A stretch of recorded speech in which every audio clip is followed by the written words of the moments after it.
hold up, I am on my way, I'm in motion. Let's go to the ocean. Yeah, let's go outside. We can hang out on the beach without freezing. Yeah, isn't that amazing? Welcome to Crafty Beach. This is Julie. Today I have put together a crafting marathon with beach DIYs, all using items from the Dollar Tree. These are 20 new beach DIYs that I've made so far this year on my channel. And the first set we're going to start with are beach terrarium DIYs. And I love the simplicity of these, how easy they are to make, and hopefully you'll get lots of crafting inspiration. So this is one of the shore living baskets from Dollar Tree. I think they have these in the regular aisle too. Might just be a different color, but I really like this one. It's got like the little leather tab on there and it's a great size. And I thought it'd make a great beach terrarium. So I'm going to fill up most of the body of the basket with just some of those foam rings from Dollar Tree. Circles just to fill up some bulk space so I won't have to use as much sand. And then I just use one package of the tan sand, which fills it up nicely. You don't want it too full because the basket's a little bit wobbly. Now for the greenery, I'm going to be using fake plants today, but if you have a green thumb, you can definitely use real ones. This came in a little pot. I think it kind of looks like an air plant that I picked up at Dollar Tree. The driftwood is from Target. You can just use whatever you've got. I just wanted a little bit of driftwood in here for a little bit of a rustic beach touch. Now, the starfish I got on Temu, you can kind of use whatever you have. And my new seashell, I just got at Sanibel. I did post a picture of my Sanibel Island haul. I got so many shells. I was a little short on time because I could have gotten so many more. There were so many at the lighthouse. I was in heaven. But one more seashell, and that's all there is to it. We have our first beach terrarium. I told you that some of these were going to be really easy, and even though it's really easy, it turned out really beautiful. So here's a little close-up view of our first beach terrarium. Very cute. You can use kind of whatever you have, seashells, driftwood, starfish, sand dollars. Just use your imagination, but you just want to add a little bit of greenery in there to make it look like a terrarium. Now for the next one, we're going to be using just one of the Dollar Tree mason jars. And I found this great wax warmer, but I'm going to kind of use it like a candle holder. It's ceramic, but it looks like wood, so I thought that would be kind of coastal. The greenery is another succulent from Dollar Tree. It's the one that comes on a little clip. I just pulled it off of the clip. And what I'm going to do is glue it to the lid and kind of show it upside down. It's going to be an upside down container to make it look like a terrarium. So to make it stay in place, I just use a little bit of hot glue. I'd already pulled it off the clip. And I'm kind of standing it up towards the back so I can have some, seashells in front of it. Something that's going to look beachy. Now I'm going to go ahead and put the sand in the jar itself. I don't want too much. I want enough to cover the base of the lid and a little bit more, and we can decorate that with some seashells. These are just the little seashells that come in the glass bottles from Dollar Tree. If you can't find them there, I know a lot of people have been having trouble finding the little seashells. I know on Amazon you can get a ton of them and they're pretty inexpensive. Or you can just use your finds from the beach. Now, once I have that glued on there, I'm going to go ahead and turn it upside down, put the lid on top of the jar, and screw it on like that. Now, I also want to kind of disguise the fact that it's a jar. So I'm just going to use some of the burlap trim just to cover the side of the jar lid, just to make it look a little bit more coastal. So kind of finding my back, and I'm just going to hot glue it to the back and wrap it around and hot glue it to itself. And then what I want to do is turn it over and display it on that great candle warmer. So it's a little strategic trying to do this if you put that many seashells in there like I did. I put more than I needed because you're not going to be able to see all of them once you start shaking them around. But also you're of course going to want to remove the sticker on the top, and it was really on there. You might want to soak those. That was one of the worst stickers that I'd had there for a while. But I just kind of shake it and play with it until I get the seashells that I want displayed in front of that greenery, and then I can put it on the base like that. I do want it to be attached so it's not so unstable. I'm just going to do it with a little bit of hot glue and glue the lid to the candle holder. It's a nice flat surface, so I think hot glue will hold. And this is how it turned out. Another really easy beach terrarium. So we've got the grass back there, the cute little seashells, and the sandy beach with the burlap trim lid and the wood look candle holder. I think that looks really cool. I've never seen that before. I picked it up today at Dollar Tree, that wax warmer. But super easy and really fun, just using a mason jar from the Dollar Tree. Hey guys, if you're enjoying today's video, be sure to hit that like button. It always helps my videos do a little bit better on YouTube. Okay, up next, I picked up one of the fish bowls. These are the new ones from Dollar Tree Plus that are bigger. So as you can see, it's nice size. It's $3, so it's a little bit more expensive, but I think it's worth it. I'm going to combine that with one of the Dollar Tree candle holders to make a really beautiful glass terrarium. And coming up later in the video, I'm going to have lots of ideas for the smaller version of the glass fishbowl too, if that's all you can find. So just making sure I got that clean, got all my adhesive remover off. This is the candle holder that I was telling you about. It's also made out of glass, and I love using this for a base to kind of raise things up, which is what we're going to do with that terrarium. For the inside, we're going to use one of the little fairy garden sand castles and one of the little lobsters. So some fun finds from the fairy garden section. Now, since I'm doing glass to glass, I'm going to use E6000 to make it more sturdy. And so I'm just going to go around the lip of the candle holder and put a nice coat of E6000 on there and glue the glass to glass. Sometimes with the base like this, I'll wrap it in twine because I think that looks really coastal, but I really liked the fact that both of these were a pretty high quality looking glass, and I thought they looked really good together, so I went ahead and just left it glass like that. Now it's time to fill it up and decorate it. I'm going to carefully flip it over while that glue dries and fill it up with some more of the tan sand. If you can only find the white sand, totally works as well, but I prefer the tan sand. And then I want to do a little, some seagrass. So I'm going to do that with some onion grass from the Dollar Tree. And I just cut off the tips there because they're like a little bit skinnier, you know, towards the end. And I want them to be a little bit different lengths too. And I think that's a pretty good height. So I just put a bundle like right over here. And then I wanted some more for the other side as well, just to provide some greenery. I find with some of the smaller terrariums, it's kind of hard to find plants small enough, so you have to be kind of creative and make your own. Now, I didn't like the fact that they were just kind of going all over the place like that, so I decided to glue them together at the base to make them sturdier. So I just bundle some together, bring them together to one end. I do like them to be in different lengths, but I line them all up and then I put hot glue on them. And when that starts to cool off a little bit, I just start pinching it until I have like a little bundle that's glued together. It's going to be easier to stand in there, and it's going to keep the seagrass from going all over the place like it was doing before. So I'm going to do the same thing here with the second one. I'm just going to go ahead and gather those together, hot glue it together in a bundle, and later on in today's video you'll be able to see me do a different technique with this as well that works really good too, using beads. So I just glue this one together, kind of mold it together, make sure it's going to stick together pretty good, and I can just kind of tuck that down into the sand. Now there's not going to be a lot of room in there, but I think I can do some seashells if I do small. So again, I'm using some of the little glass jar seashells. I want a variety, but I kind of want to stick to the tan color and spread those around the perimeter.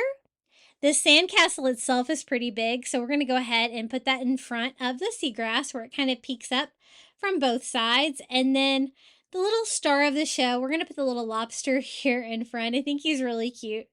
and I thought that'd be a fun little addition to the sand dollar. So just trying to get him in there just right. If you struggle getting them in there, you can always use like sticks or paintbrushes and stuff like that. I like to use like dry paintbrushes because you can kind of get the sand off stuff you don't really want to have on there. Spread it out, make it just how you want it. So just a final few tweaks on this one. And it is maybe one more seashell right about here, and this little terrarium is ready to go. I love how this turned out. It's the first time I've bought the larger like fish bowl, but it's really cute. As you can see, here it is with the seagrass.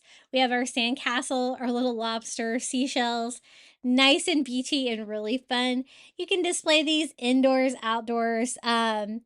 You're going to want to protect it from the weather, of course, but really fun idea for coastal or summer for your home. And that's so cute. I love it. Okay, for the next one, I wanted to do something a little bit different. So I picked up one of the galvanized metal pots. I chose the shorter one, but it's still got a lot of space in there. I need to kind of fill up because I don't want to use that much sand. And then another fairy garden, like a little shell house, like a little conch shell, and some succulents and ferns, all from the Dollar Tree. I think this is going to be really easy and cute. So to fill up the bulk of it, I just went ahead and took an old newspaper and put that in the bottom. Then I can put one of these little foam rings on top. It's still not wide enough for that pot since I kind of chose the shorter, wider pot. And so to fill up the edges so I don't use quite as much sand, I'm just going to use paper towels.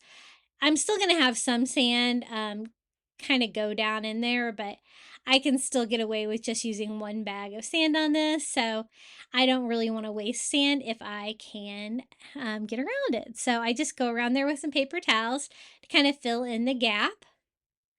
And I'm going to go ahead and add the sand to it. And I don't want it to be too full, but I definitely want to cover up all of the foam and paper towels and everything. And you can see I did have a little caving in around the edges, but that's okay. I still had plenty of sand. Now, the little shell house is really big. It's going to take up a lot of room in this pot, but I also wanted to add a little color, so I'm using one of the blue succulents here from Dollar Tree. And then I want to use some of the larger ferns from the back. So this is going to be a little bit of a larger beach terrarium. It has like this on it, but I want it to be a little bit shorter. So I went ahead and pulled it off. It still has a stem on there, but it's shorter and it's going to fit nicer into my foam. So I just put that right there in front, sliding it down into the sand and through the foam. Now for the fern, I thought it would be easier to display it if I kind of take it apart piece by piece. They do have wires on them, but they kind of have these little circles on the end that's going to kind of interfere with putting that down into the foam. And so I just went ahead and removed that first. This foam is not as soft as like the other floral foam at the Dollar Tree. So you might have to like poke some holes in it first to get it to actually go in there well. I like to use a screwdriver, one of those little screwdrivers, and kind of make a hole first. And it made it, you know, kind of go in there a little bit easier, especially since I don't want all of my sand to go to the bottom of this pot. So as you can see, it's like different kinds of plants mixed together. So I'm just alternating those and kind of forming a pattern. I want to work like odd numbers here if I can. So that's 3. I think it needs more. So I'm going to go ahead and add 2 more here to give me 5. And then I'm going to do a few more touches to that little shell house that I got from the fairy garden section to make it look a little bit more beachy for this DIY. So 2 more leaves here coming out each side. And those look pretty good. They stand up really well. Gonna fill up any sand areas that need it. And kind of clean up my succulent as I go, because the sand kind of has a mind of its own. Now, I told you I wanted to update the colors on the little shell house. They're like pink and purple, and I didn't think that looked very beachy for my little beach terrarium. So I'm just using a paint pen, and we're going to go in there and touch this up a little bit. It's got like a little coral window there, and it's got like coral here on the front. So I have this like teal aqua color. I thought that'd be cute. So I'm going over the coral in both of those. It's a little tricky to paint this the way that it is kind of has the texture of real coral. But I just want to give it a little bit of an update and get away from that pink and purple. I didn't think that would match very well. So I'm going to do more blue and white. So any of the pink areas you can kind of see because, you know, these little fairy garden things from Dollar Tree are not painted well to begin with. I'm just touching up with a little bit of white. It's going to be neutral and kind of blend in a little bit better. Like right here in between the coral pieces too, covering up that like purple background. And kind of around it too, any of the areas there. Just making sure that I really cover up all of the pink and purple that's visible. So I'm just touching it up again with the blue. I found that the paint pens worked well, but that little tiny paintbrush might work a little bit better. But I'm just going to go ahead and this is like a little coral window up the top, and I just went ahead and sketched that out with blue too. And just touching it up again here on the bottom because you could still see some of the purple showing through here with the white covering it. And I'm going to distress around the coral too to kind of make that all blend in a little bit. Just giving it a little makeover before I put it in the little terrarium. This was really easy to do, and I really love this like little shell house. I think it's really fun. And it's a great size too if you can find some of these little fairy garden items from your Dollar Tree. So I like that better. I'm going to go ahead and put it here next to the succulent. It's going to be a nice and full terrarium. Like that, trying to make sure everything fits snugly but not completely on top of each other. And then I think that maybe one more piece of the greenery from that fern. I like that one. It's a little bit different color. And then I thought a starfish for the front would be really cute. I got these on Temu. They're really similar to the ones that I get on Amazon, but they're a little bit bigger. But you could always use the Dollar Tree Shore Living ones as well. Just something coastal. You could also do like a seashell or something like that there in front too. But this is how it turned out. My little conch house and fern and succulent and starfish beach terrarium. Really fun, and another kind of container that you can use for a terrarium. Doesn't have to be glass for sure. But I thought it turned out really cute, and it's a nice large piece. Okay, the next item is one of these candle holders. These are from the Shore Living line. My store just got them in, which is kind of funny. I'm going to make it rise up a little bit with one of these little candle holders that come in the 4-pack from Dollar Tree by putting it upside down like that. And then I thought it would be fun to try to tint it, to try to match that beachy blue color of the candle holder. I love those with the starfish and twine on them. I think they're so cute. So I think we can pull it off. I'm going to do it with some Mod Podge. So I just got like an empty cup, and I'm going to put some Mod Podge in there, and I'm going to dye it with some food coloring. So I have some old expired food coloring here from the Dollar Tree, but it doesn't matter. I'm going to do a couple dots of blue and green. I find that the blue, the green goes pretty far, so don't do too much.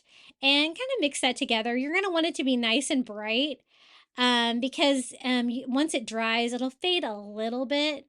And I want to try to paint that little glass candle holder there at the bottom with it. I want it to kind of look like water. And so I want like a sponge effect. So I'm using one of those little sponge stencil daubers from Dollar Tree.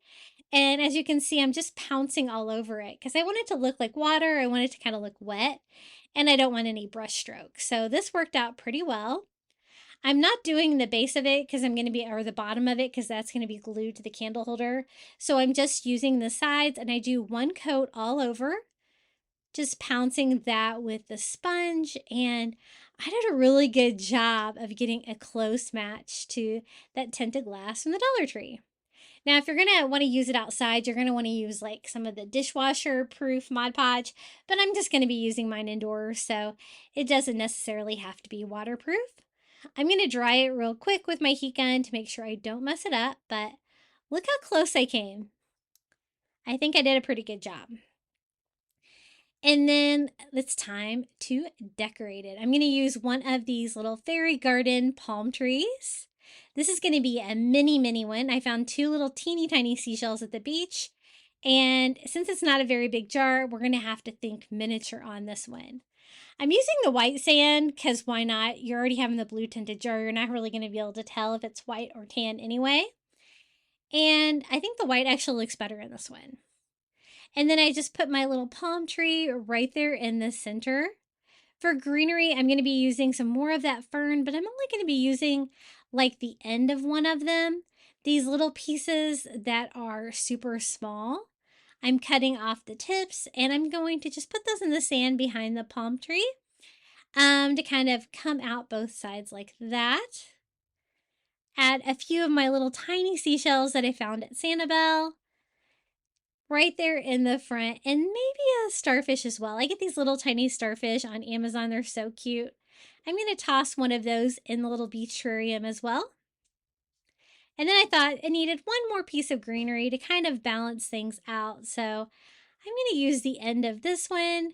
I just have to trim it down a little bit to get it the right size and give it a little stem that I can poke down into the sand.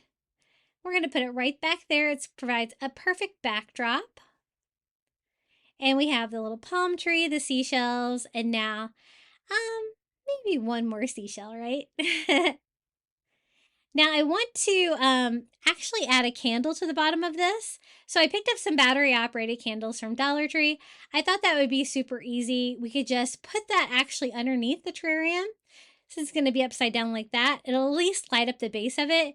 You don't have to, but I thought it would be a fun idea, and why not, right? I like things that light up. So to attach it, I'm doing glass to glass again. So I'm using E6000 again and just going around the bottom of that. I also use a little bit of hot glue in the middle to help us get started because the bottom of this is not super flat. And I just put the little terrarium right on top, and then I can just sit the candle right underneath of it. So let me show you how this turned out. This is one of my son's favorites. He thought it was really cute. And I'm glad I decided to tint that glass for the base of it. I think that looks really cute. And that's how it looks lit up with a little candle underneath. Now it's kind of hard to see inside there. So let me give you a little bit different view so you can kind of see the greenery, the palm tree on top, and of course the seashells. My husband's going to be complaining because I washed all those seashells and I have them laying all out in the kitchen and they don't smell great. I think it's the mermaid's purse that we found. I think that's what's stinky. Now, this is going to be really fun. I found this flip-flop tray at Dollar Tree in the summer section the other day. Never seen these before, but I thought it would make a really cute terrarium, right? It's really large. If you're going to do yours outdoors where you're going to get weather, you're going to want to drill some holes in it. But I'm not going to put mine out in the weather, so I'm just going to leave it as is. To fill it up, it's going to require a lot of sand. So I'm using the tan sand. I was trying to get away with like one bag in the main part of it, but that was not enough. So I ended up using, I think a total of 3 bags on this one. And I want that succulent to have a stem, but not super long. And again, these are just Dollar Tree succulents. I chose a variety. And I can do each little section of the flip-flop into a part of the terrarium. And I want them to all be a little bit themed too. So that's when I realized I needed more sand. So I added a second bag to this one because again, it's pretty large, and put my succulent down inside. I also want to do one of these like tan succulents. This one's got like the wire on it. And I just kind of put that down here on the other side. I want them to kind of look random in there, but I also want to decorate them with beach items. These are the fairy garden sand castles, so I thought those would be really cute. I'm going to use all 3 of them. Just kind of scatter them around this section in the sand like that to fill it up nicely. And this one thing I really love about these beach terrarium projects is how easy they can be for real. So actually, I used 3 bags because that one didn't take as much. And this is one of the little plants that I think looks like air plants. That is the little pot they come in like that. I'm just going to shorten the stem a little bit so it doesn't stick out too much and put that down there. I found another really small succulent, which is what I was going for, in a Dollar Tree pot. And I'm going to put that over there. For this section, I'm going to decorate one with the pink flamingo out of this fairy garden kit. And oh, the sea turtle one, I love that. I'm going to put that one next to the smaller succulent because it's kind of a larger piece. And then I think I have room for some seashells. So I'm going to use some more of those little tiny seashells and just kind of scatter those all over. It's very whimsical and fun. It's made out of plastic, so you're not going to have to worry about it breaking or anything like that if you have it out on your porch or something like that. But I think it would make a really great centerpiece or just item to decorate around your home. I think it's really fun. So here it is, our little flip-flop beach terrarium. I really love this one. Here's a little close-up view of it. You can see all the different sections, all the fun little items. I really love that pink flamingo too, super cute. And this was really fun to make. I think it looks really beachy. You could really display this just about anywhere, and it's one of my favorites for sure. Now, switching things up, we're still going to be doing beach DIYs, but now we're going to try some resin sea creatures. I wanted to give Dollar Tree resin another try. I've had a lot of fun learning how to do it. I'm a total beginner as well, but I want to take you along on the resin crafting journey with me. This is the mask that I use. I actually purchased this on Amazon. I will have it linked in my Amazon shop below under resin. Works really well for the fumes from resin mixing, and I also craft out in my garage. It's always a good idea to wear eye protection as well. I got those on Amazon. Those were really inexpensive. And the gloves I use are actually just gloves from Dollar Tree. I also found that these little acrylic boards from Dollar Tree work perfect for moving your molds around because of course you're going to have to let them set up and cure. For the first one, the mold I'm going to use is a sea turtle. It's so cute. It's a nice, thick, high-quality mold that I actually got on Temu. I got mine on sale for like $1.64, but it looks like they're like normally like $3.98. Still well worth it. I found that it was a really high-quality mold. And then for the resin, it goes in and out of stock online. I do like to buy mine by the case. It's easier that way, but my stores have been finally carrying it. It's $1.25. You need part A and part B. It's like a 1-to-1 mixture. And so that's what we're going to get started with today. So there's 1 ounce in each bottle, but we're also going to be adding add-ins with this one. So I think that's going to be plenty of resin because we're going to be using some of the Dollar Tree crushed glass, and I think that's going to take up the rest of the volume. I thought it'd be fun to mix colors, so I picked up some of the blue and some of the like light green crushed glass from Dollar Tree. And then I'll show you how I mix this. One thing I love about the Dollar Tree resin is the bottles are nice and small, so you don't have to do any measuring. And just dump 1-to-1. I like to use the little plastic bathroom cups from, I think I get these at Target. They're like 3 to 4 ounces, but they're great for mixing a small quantity like this. And I always like to do part B first because it's thinner and do like the thicker part A into it. I find that that's just a little bit easier as far as getting it into the cup. And then you just have to mix it slowly with a popsicle stick for about a minute. I use these silicone popsicle sticks from Amazon and I absolutely love them. They're so easy to clean up. Once I get it good and mixed, we can start mixing in the crushed glass. So I'm actually going to mix it in with the resin before I pour it in. So I just kind of put it into like a solo cup, and then I'm going to kind of measure with some of the little plastic cups, some of the crushed glass to kind of keep track of how much I'm using. I just put some blue and some green in there together.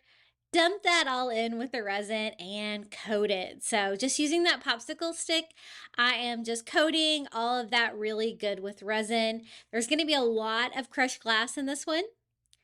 And I think that looks pretty good. We can start dumping all of the resin coated stones into the mold. I don't dump it all in at once. I make sure that I'm not going to have any like overfill or anything like that. And I want all of the stones to be like spread out really well in all the different areas, like the head, the flippers, and stuff like that. They call this like a car freshener mold on Temu, but it's really thick. So I'm not sure why exactly it's called that, because that doesn't really make too much sense. But it works great for what we're going to be using it for today. So that looks pretty good. I got most of the stones. One thing you're going to want to do is watch out for bubbles. I'm going to try to pop any bubbles that I might see. You can do that with like, if you're using a silicone mold, you're going to want to use like a long neck lighter like this.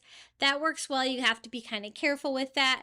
You can also use like your heat gun if you're not worried about like messing up any kind of pigment or anything like that in there. So I just kind of blow the bubbles out and let this mold sit overnight. So it has been sitting overnight. It's time to see what we have. So this is the funnest part. It is just taking the mold off and seeing what you're left behind with. And look at that cool sea turtle shell on there. And you can see through it all of that blue and green sea glass. It's absolutely beautiful. Now, one thing you can find when you're working with resin is it can kind of have a lip on it when you're using a mold like that from the bottom of it, and mine was a little bit sharp. So I'm going to try trimming that up. It's not super hard yet. I just let it sit overnight. So what I'm going to do is go in and trim that off. I just carefully went around all the edges with my razor blade, trimming off any excess, any sharp parts of it. But since it's kind of dark, if you just lay it down like that, I thought it'd be really fun to make it into a light fixture. I do want to bring out the detail of that shell structure though. And so I'm using Posca paint pens. They seem to work pretty well on resin. And I just kind of draw in the pattern that's already on there of the sea turtle shell. And I did it kind of in a contrasting like light blue. Something that'll look nice with it, but really kind of define the shell on there. And then I want to make it into a light fixture. I was trying to find something inexpensive from Dollar Tree, and so I'm going to try their LED push lights.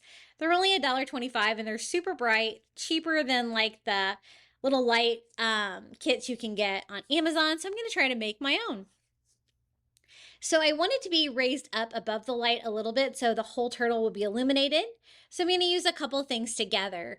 I'm going to use these. These are the little square wood planks from the Dollar Tree, along with one of the Jenga blocks. I get those at Five Below.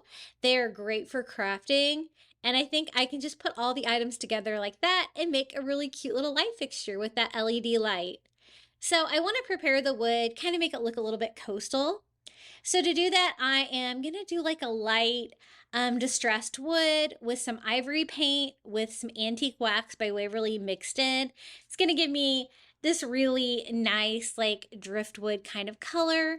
And I just put enough to cover the top of the wood slice and just use a baby wipe to kind of go over, and that's going to kind of stain the wood. You're still going to be able to see the wood grain through there. It's kind of like a stain, and I do the same thing with the little Jenga block here. And I love these giant Jenga blocks. They're just a really great size for crafting. I get these every year at Five Below. Now I add a little bit more of the antique wax by Waverly to get a little darker tone, and then I go in and distress again, trying to give a little bit more variation in the color. One thing I noticed was that thin piece of wood, the square, was pretty thin from the Dollar Tree. So I think I'm going to have to double it up to give it a more flat, substantial basis with no like warping or anything like that. So I'm just going to go ahead and really only have to paint the sides of that one. That one's going to be the bottom one. And we can just pair them together. It's just like any thin sign from the Dollar Tree. I can just hot glue them together and just make it thicker and take away that bowing. It's going to provide a little bit more of a more substantial base too. So that is the setup for our little light fixture. I just used some hot glue to attach the two pieces of wood together. And then I'm just going to sit my light on there so that I can still change out the batteries in my LED push light. and then I'll have the turtle there in front. I don't want the turtle like falling over or anything like that, so I'm actually going to glue it with some really thick glue. This is the Gorilla Glue Clear Grip. It says it works well for glass, plastic, things like that. So I thought it would work well for resin. So I actually used that to glue to the wood. I thought it would be a little bit stronger than hot glue. And it looks so cool all lit up. So this is kind of what it looks like during the daytime if you have the light on. And if you set this somewhere where, you're going to get some light from outside, it will illuminate it as well. It's just if you were just to lay it flat without any light, you're not going to see all those beautiful sea glass pieces inside that I think are so pretty about this sea turtle. And let me show you what it looks lit up at night. Isn't that so pretty? Hey guys, are you enjoying today's video? If you are, be sure to hit that like button. It always helps my videos here on YouTube. Okay, the next mold I also got on Temu for about $3. It is a turtle tray, and it looks like it's sold out right now, but it looks like they have other listings for the same item on there. The reason I got these on Temu is because I had a discount. I've never ordered anything from them before, and I had found a better selection on there than Amazon. This one I want to try mixing in sand to see if we can make this sea turtle tray out of sand. And I also want to try out the Dollar Tree mica powder. This is also $1.25 found in the Crafter Square near like the resin and stuff like that. And it has these like bright, beautiful colors. I want to try the light blue, and it kind of reminds me of a glittery eyeshadow. I think you can actually even use eyeshadow with resin as well. But it's got this great shimmer. And I think you could probably use like eyeshadow little applicators for this as well. I didn't really have any handy, so I'm just using a small paintbrush. And I'm just carefully going over all of like the spots, like kind of the detail there on the shell of the sea turtle and making that blue. I thought that would be a fun contrast against the tan sand from the Dollar Tree when I mix that together with the resin. For this one, it's a larger tray. One way you can find out the volume you're going to need with resin is to fill them up with water before you do your project so that they'll be dry when you go to use them. And what I did is made a list of all of the different molds and how much resin that they could hold with water just by kind of doing an experiment right before. And I found that this tray would hold about 6 ounces. So I'm going to try 4 ounces together there of resin, plus the sand will fill up the rest of the volume. Again, I'm going to use some of those acrylic trays from Dollar Tree and then just mix up my resin. 1 part B, 1 part A, and I'm going to mix it all together in a larger like solo cup. That way I have room for sand and everything that I want to mix together. You'll have to remember when mixing your Dollar Tree resin to mix it slowly. You're going to want to do that to make sure it gets really well mixed. Make sure to scrape the sides when you're mixing as well. And you're going to want to avoid bubbles if possible. And I'll try to leave links for everything. I have an Amazon shop with a resin category for the items that I get on Amazon. Also, like the Dollar Tree resin. It does go in and out of stock. I do like to buy it. I think it's $30 for a case of it, but it's great because you get like half the A, half the B. And then it's time to mix in some sand. I start with a cupful of that sand, mixing it together to see how thick that is. I think I get it fairly thick, but I decide to add some more. In the final product, I wish I would actually use some more sand. It was getting pretty thick at this point though, so I thought it would probably be a good time to spread it out. So once I get that mixed together, I'm just going to dump the resin and sand into the tray mold, trying to make sure to let it kind of seep into the different parts without overlapping and causing a mess. And kind of like just kind of spreading that out in areas where it still needs to fill. And resin is self-leveling, so you don't have to worry about it being flat as long as it's on a fairly flat surface like that. So just trying to make sure I get it all in there, and I think I have just the right amount. Now, if I would have added more sand, I think it would have been thicker. Right now, the sand kind of sinks, as you can see, and there was a little bit of moisture being here in Florida. I store my sand in my garage, so I'm just using a lighter to try to get rid of some of those bubbles that kind of came to the top. You could see them there. It was kind of like a foam, and the lighter worked really well for that. But what happens is the sand kind of sinks and the clear resin stays on the top. So I let it sit overnight, and here's the exciting part. Let's see what we can get. And as you can see, there's kind of a sand layer and there's kind of a clear layer on the bottom. That's why I was saying next time I think I would use more sand. But look how beautiful this turtle tray turned out. I love the combination with that blue mica powder and the sand. I think it's so beautiful. You can use this as a soap dish. I think I'm gonna put this next to my kitchen sink to like hold my sponge. I think that'd be really pretty. I have a sea turtle theme going on in my kitchen, and I think it's gonna look really coastal and beautiful in there. Here's a little bit closer look of it. It's got a shiny surface. Anytime you're working with a like shiny mold, it's going to give you that shiny finish on your resin project. And oh my gosh, the fact that it's made out of sand, I think just makes the sea turtle so adorable. What do you guys think about this one?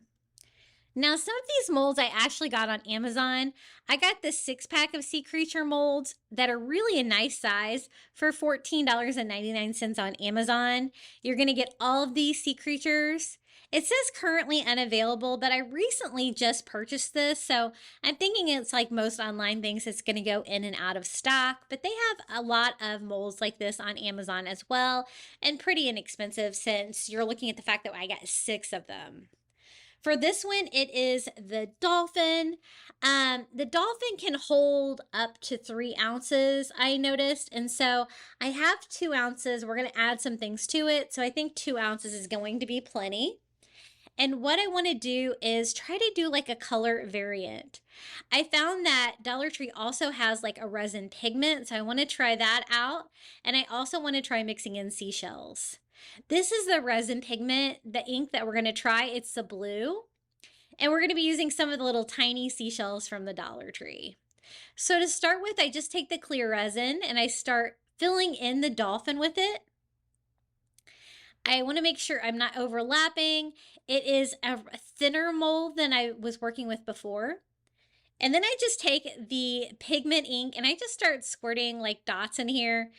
Doesn't really matter where, just kind of experimenting to see what I get with that.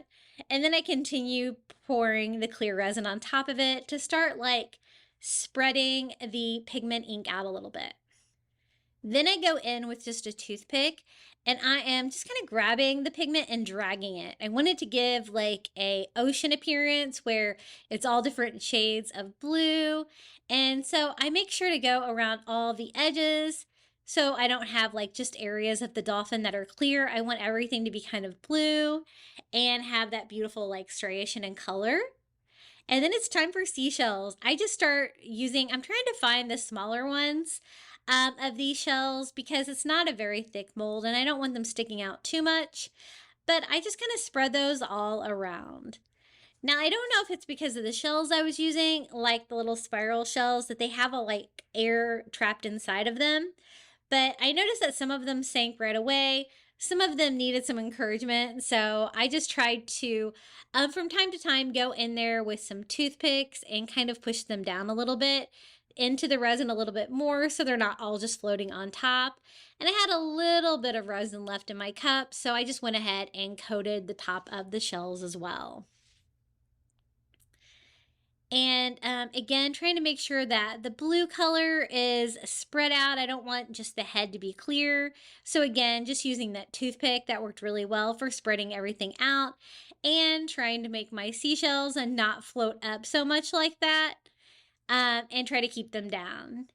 Any air bubbles I took care of with just a lighter, and I'm just going to let this sit overnight. It hardened up nicely. This is how it turned out.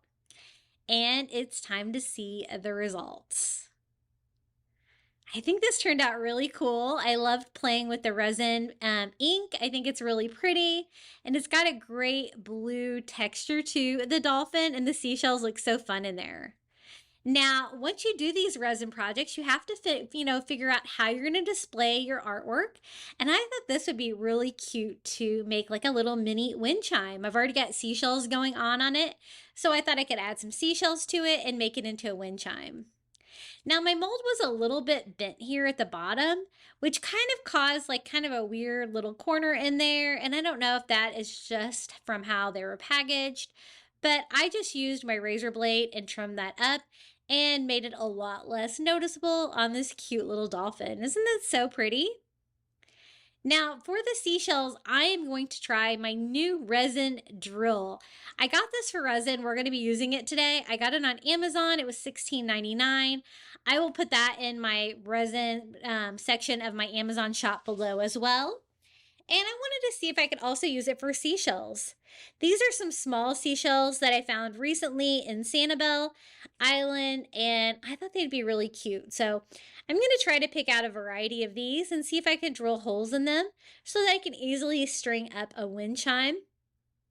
And I was pleasantly surprised. I mean, I think that the drill would prefer resin because it's probably softer than these shells, but it actually did a really good job of going right through these seashells. And so I am just drilling a tiny hole there at the base of each shell that we can then add some fishing line to and string this all up. I was trying to decide how many I wanted to use. I always like to use like an odd number, and so just trying to see exactly how long I want it to be as well. And I want a little bit of variety in the seashells. It's not going to be a huge wind chime. I thought I could make just like a little mini wind chime with this. And I'm thinking I'm going to need at least 3 rows, and I want the center one to be one longer. So I add just a few more shells, and you know what? That resin drill worked great for it. It's a really tiny drill, and I love it. I think I'm going to be using that a lot for resin projects. So let's try it out on the resin.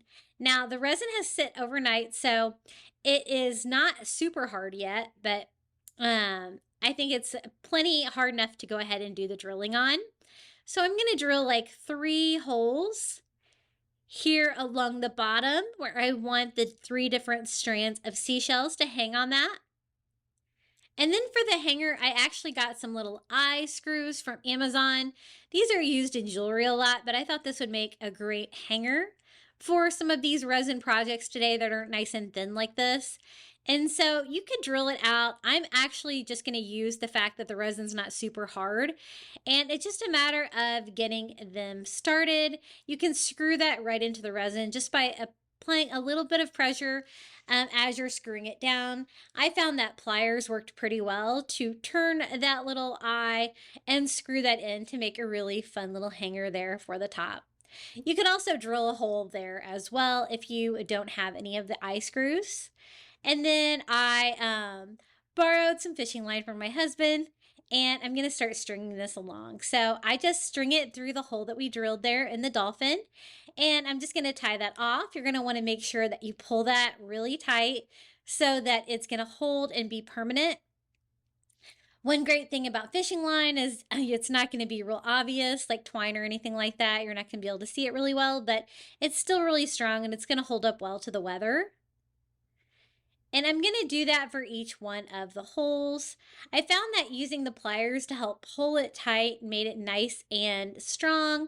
The knot, and I need 1 for each one. I'm not really measuring them. I'm kind of estimating how long I think I'm going to need them to be. And then, of course, double knotting each one and making sure they're good and tight. Once I have them on there, I try to trim up any of the excess fishing line, so I only have like 3 lines coming straight down that we can then string the seashells on. And to do the shells, I'm going to do really easy. I just string the shell on and then tie a knot in the fishing line wherever I want that first row of shells to be. And I'm not really going to measure anything. I'm going to kind of use one as reference for the next one. I'm going to have them go straight across all the way down, except for the one in the middle. I'm going to have just one longer.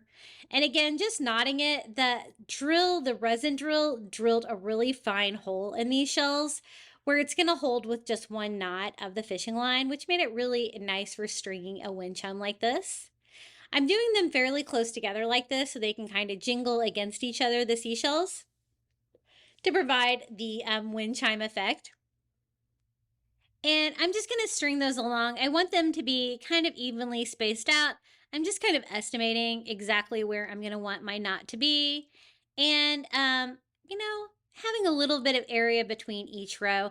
And I just strung those all up. Again, the middle one, I'm just making it one longer with the fishing line, and pretty easy to string those all up.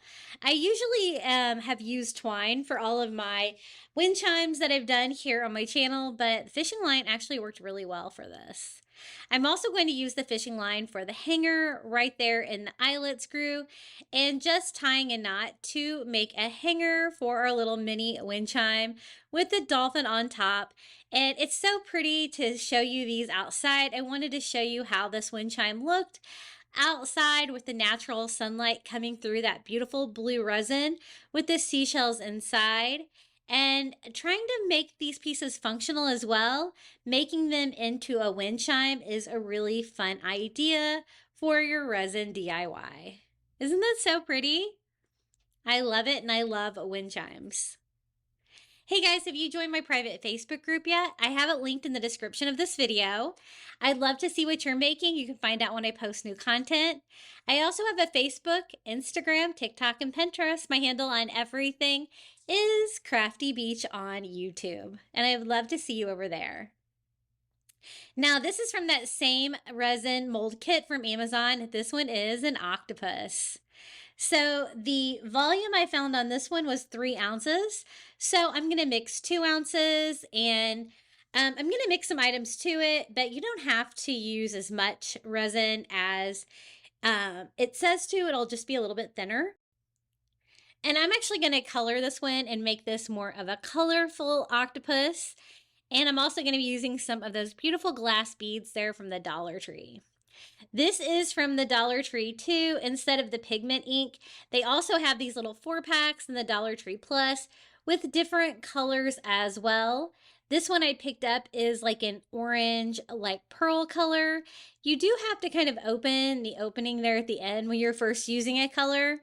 And you can just mix in as much color as you want. What I have found with these little colors for the resin are, it takes quite a bit to kind of get a more of a darker color. Even though that looks pretty dark in the cup, it's actually not that dark. You can kind of test on the sides. And if you do any spilling or dripping, just using isopropyl alcohol is really good for cleaning that up if you're working on a resin project.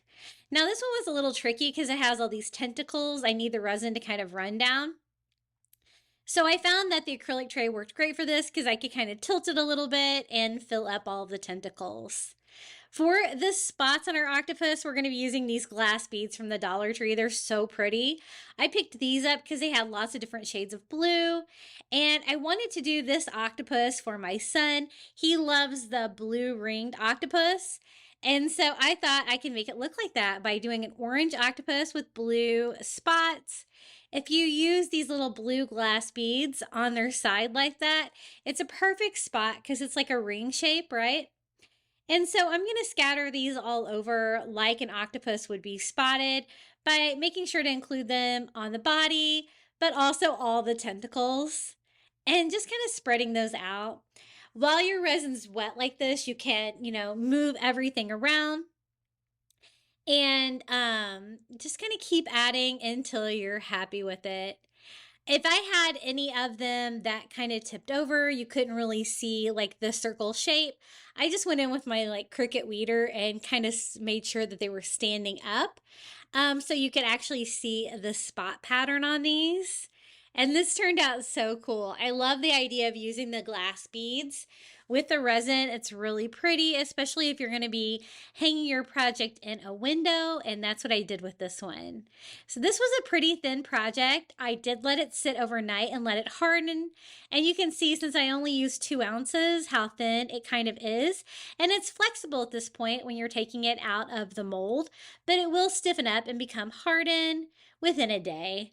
So I am just making sure that I get that out cleanly, and here is our cute little octopus with the blue rings in it. I think this turned out really cool. It's rather thin and some of the beads are a little bit larger, so it's actually got a little bit of a texture on one side of it. And you can kind of use either side as the front. What I'm going to do is turn mine into a sun catcher for my son's room. So using that resin drill I got on Amazon, I'm just going to drill a hole here in the top of the octopus. And I'm going to attach a suction cup. I picked up this package of suction cups. There's like 30 in there on Amazon for like $6.99, and I needed some, so I thought these would work great. Not sure if you can get these at Dollar Tree. I don't think I've ever seen them. But this is a pretty small one, so I think I'm going to use this size of a suction cup. And they just have like a ring on them, so I'm going to use fishing line and just tie a knot with a fishing line around that suction cup, and then I'm going to use that line to tie up my sun catcher. Now, resin projects as sun catchers are kind of a no-brainer because they're so beautiful when you shine the light through them that I think that this is going to look really cute. So just double knotting that, trimming off the excess fishing line right there, and we have a cute little sun catcher. Let me show you how this looks hanging in the window. I think it's so pretty. So you can see that beautiful pearlescent orange pigment that we used in there. And those beautiful blue beads for the octopus, really fun and whimsical. And it looks great if you have any kind of ocean decor in your house. I love it. And so does my son. Okay, the next mold is from the same package. This one is the whale. So I wanted to try something fun with this. The whale is pretty small. It only holds about 2 ounces of resin. I'm actually going to use some of this like hamster bedding. It's like a paper bedding that I picked up at the pet store in blue. And I think it was Steve McDonald. He does a lot of resin videos here on YouTube. And I saw him mixing in some odd items like this, and I wanted to give it a try because it sounded really fun. So again, I'm mixing part B and part A with my resin. And what I'm going to do is leave this clear because I have all the color there in the paper bedding that we're going to mix in with the resin. And I think that's going to provide enough color for this whale project. So once I got my resin mixed well, I'm just going to fill in my mold. And again, kind of tilting it to make sure that it gets good and filled. And then here's where the magic starts. I just start taking that paper bedding and sprinkling it in. It's going to slowly soak into that resin and get wet. It's a very light blue color in the dry form of it, but it's going to be wet, like wet paper. But it's going to be wet with the resin. You can't put anything wet in resin. It always has to be a dry item for it to work well. And so I am just kind of pushing the paper down into the resin. And as you can see, it's soaking up that resin and it's changing color, becoming darker and appearing kind of more like a stone. And that is the effect I ended up getting from this, and I absolutely love it. So I just take some smaller pieces of the paper to fill up any gaps I have. I want pretty good coverage of the blue everywhere, and just kind of pushing that down into the resin, making sure it's wet. Then I take the rest of the resin that I had there in my cup and kind of go over the top of it, sealing everything together. Now, this was definitely an experiment with a fun mix-in like this, but I absolutely love how it turned out. I did notice a little bit of bubbling, so I used a lighter. I let my whale sit overnight, and now it's time to see how this turned out. We're going to remove the silicone mold, and look how cool this is. The paper really actually gives you the illusion that it's like stones in there, and it's really bright with a lot of pigment in there. And I thought we would just kind of display this one as a piece of art because that's really what it is. I'm going to use one of those jangled wood blocks from Five Below again, and I want to kind of give this one a driftwood feel as well. So I'm using like an ivory acrylic with some antique wax by Waverly. We're going to stain that wood. I just wanted to do a simple wood base on this one. It's nice and clear and bright, so it doesn't really need a light behind it. So I think this will be fine on its own, kind of as a standalone piece. And again, trying to show you ways that you can display your resin pieces and making them functional decor pieces for your home. I added a little bit more antique wax by Waverly to distress that with as well, making sure to get it good and dry. And again, I'm using that really strong Gorilla Glue clear grip to attach this. One thing that it does say on there for a more permanent bond is to put it on both surfaces and let it sit for 2 minutes before you put it together. So I just used a pen to kind of show me exactly where I need to put the glue on the wood block, and I do that. I'm also going to add the glue to these 2 fins here. Since it's going to be freestanding like this, I need it to be really strong. So I put the glue on both surfaces and I let it sit for 2 minutes before I put them together. I'm just going to stand that right on top of the wood block. And I was surprised how quickly this glue kind of sets up and making it rather strong. It's a rather thick glue. And I just make sure that it's on their level. And we're just going to display this piece as actually just a piece of art. And it was really fun trying that technique, adding that material, that pet bedding into this. You would never guess that's what it is. It's like a hamster bunny paper bedding that you use for small pets. You can find that at the grocery store, the pet store, or whatever. But I think it looks so beautiful embedded in the resin. So this is how our little resin whale project turned out. Now this is also from that same mold kit. This is the fish. It's a little bit larger than the other ones. It holds actually 4 ounces of resin when I tested it with my water. So I'm actually going to mix up 4 ounces, so 4 of the bottles from Dollar Tree, 2 B's and 2 A's. I'm going to try something kind of really cool with this. I want it to look almost like a rainbow fish effect. So I'm going to do that by using a couple of different things. We're going to be using resin. We're going to be using the mica powder from Dollar Tree. And we're also going to be using sequins with this. So I absolutely love how this turned out. It was definitely an experiment, but I wanted to try something fun. So I picked 3 bright colors of the mica powder, the blue, the green, and the orange. And I wanted to kind of look a little bit like a rainbow fish. If you remember that like childhood book. The rainbow fish is very colorful and shiny. I kind of want it to look almost like a tie-dye effect. So I'm starting with the orange and I'm going around like just the border of the fish to give like an orange like kind of border background. And just kind of experimenting with this. So I just make sure I get a nice coating of that. Switching paintbrushes, I'm going to switch to the blue. For the blue, I think I'm going to do like just kind of like spots, different areas of it, and just kind of painting that on. And I really loved working with this powder. I think it's so shiny and pretty, and it gives such a beautiful effect on the resin.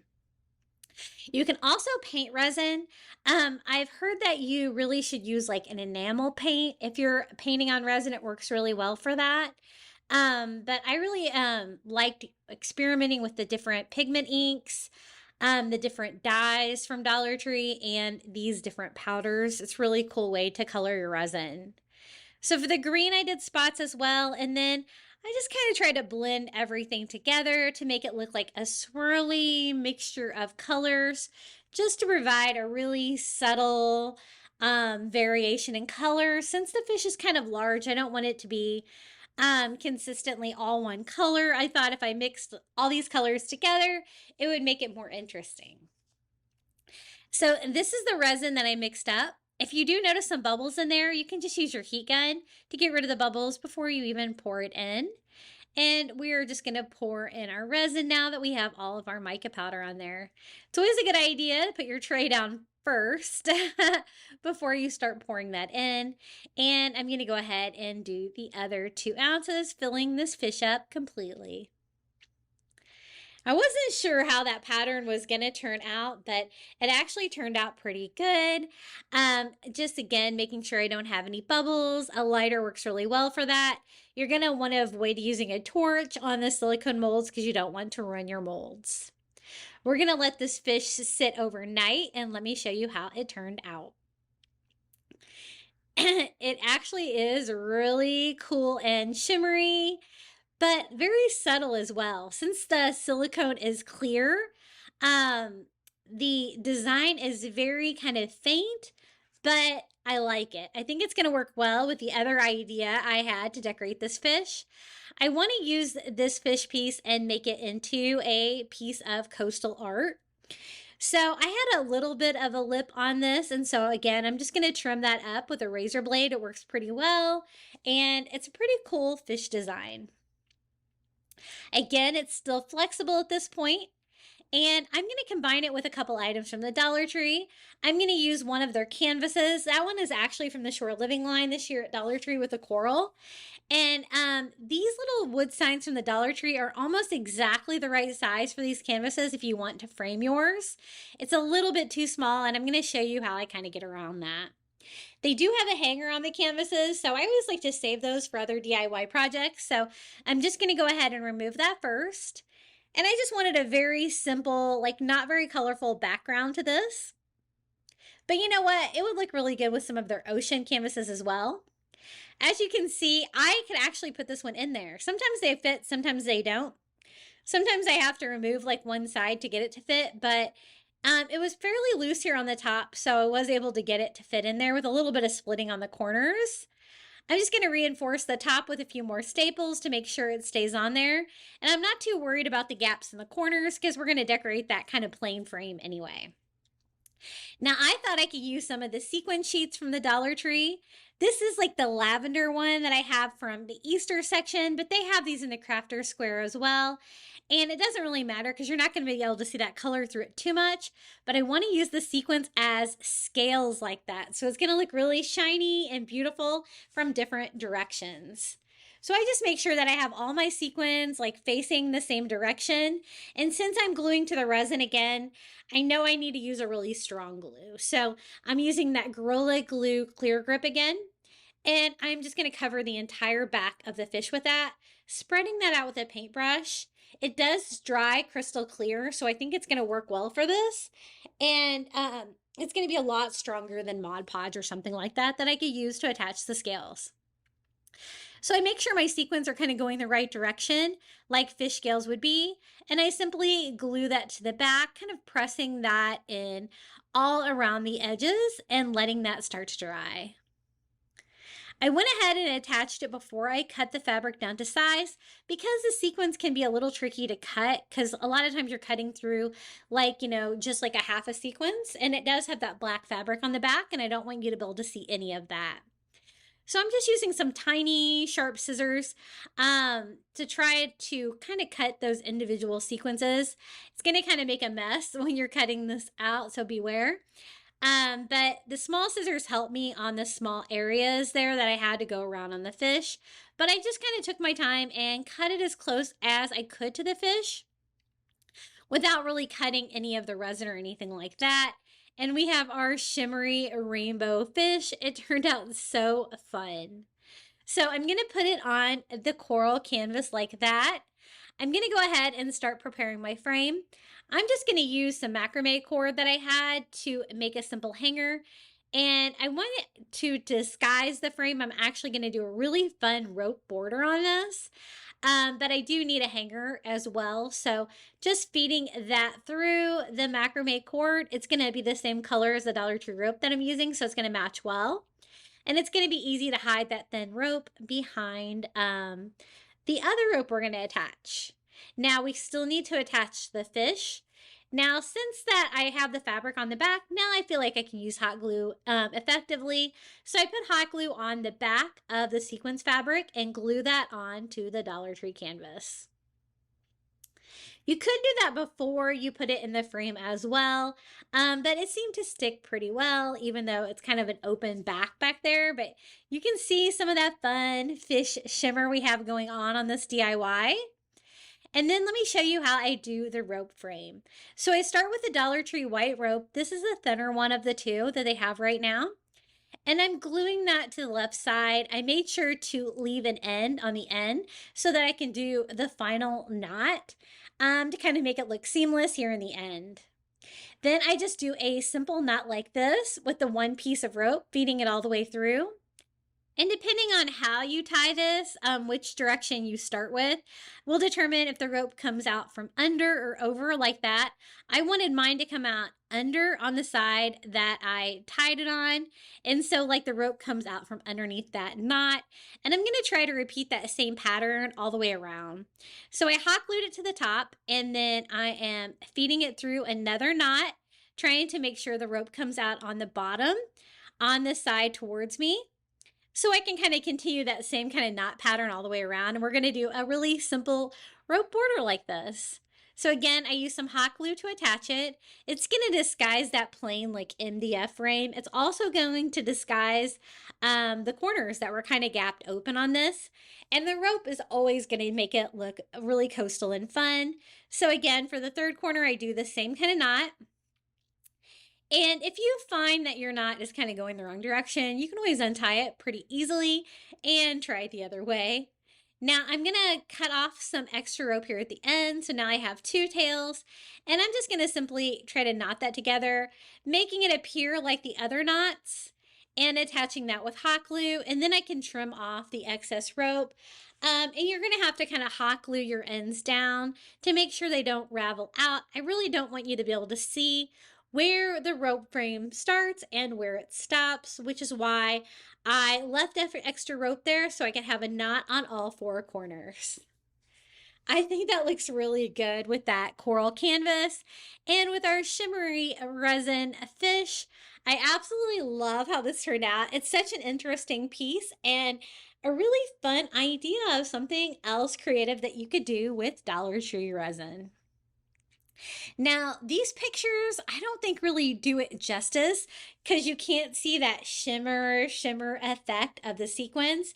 And so I will include a video here as well so I can show you how beautiful this looks as you're walking by it. See the shimmer? Doesn't it give you like that rainbow fish vibe? And the subtle color differences from using the mica powder is very cool as well. What we're going to use is another one from that kit. This one is the jellyfish mold. The volume I found on this one was 3 ounces. So I'm actually going to have a little extra. I'm going to mix 4 ounces for this, and I'll just have some extra that I can use on another project. And again, just mixing B and A together for this first part. What I want to do is using those Dollar Tree glass beads again, do a really beautiful jellyfish. A lot of times they have like a really fun pattern or texture on the jellyfish that make them really beautiful. And I think I can get that with the glass beads. I'm going to leave my resin clear on this one so that the glass beads can really shine and you can see these really well. So again, I just mixed up 2 batches of the resin. So total of 4 ounces really, even though I only need about 3. And you know what? You can take the beads and actually add them to your resin. Anytime you have an add-on and you add it to the resin before, it can help avoid air bubbles after adding it to the resin. One thing I have found is you always want to add resin to your mold before you put other things in there, because it's really gonna increase the chances of like air bubbles forming on the surface of it. And so I just chose a couple different colors of the blue beads and I load them into the cup. That way I can stir them, mix them in all together. And then I'll probably add the rest of them just freehand. I'm going to use all of the beads I have left in that package except for the long skinny ones. I think that might kind of take away from the jellyfish pattern that I want to do with this one. But for this part of the jellyfish, like the main body part, that's where I want all of these beads to be. So I just kind of dump that out in there. The resin will kind of spread out around. But I just kind of want these beads to be kind of random and centrally located right here in the center part of the jellyfish. And then I'm just going to add more and more. I love these glass beads. I'm definitely going to have to be picking up more of these because I think they're so beautiful, especially in a resin project like this. And then I'm going to take the rest of my clear resin and we're going to fill up those tentacles. Just like the octopus, is a little challenging. If you tilt it slightly, you can get it to go down each one of the tentacles until it is filled with resin. Now the tentacles are a little bit trickier for the beads. You just kind of have to hand place them. So again, I'm using the blue glass beads and just kind of scattering those out evenly on the tentacles. Now, since I'm not using like any color or pigment on this one, I would still want it to be really colorful. So that's why I'm using as many of the glass beads as I can to really provide some color to this piece. Now, these glass beads are like kind of a cornflower blue color. They're a little bit different. So I'm going to kind of scatter those around like the edge of the jellyfish body. And I'm going to randomly kind of mix it in with the mixture I have in the middle as well. And I'm going to go ahead and use all of them. I might as well and make this as colorful as I can. So I kind of spread those out on the tentacles, the body, wherever they will fit. And you can kind of move stuff around at this point. Everything's still really wet. And I found that the Cricut weeder or like a toothpick is really good for that. I let my jellyfish sit overnight and it's time to demold and see how this one turned out.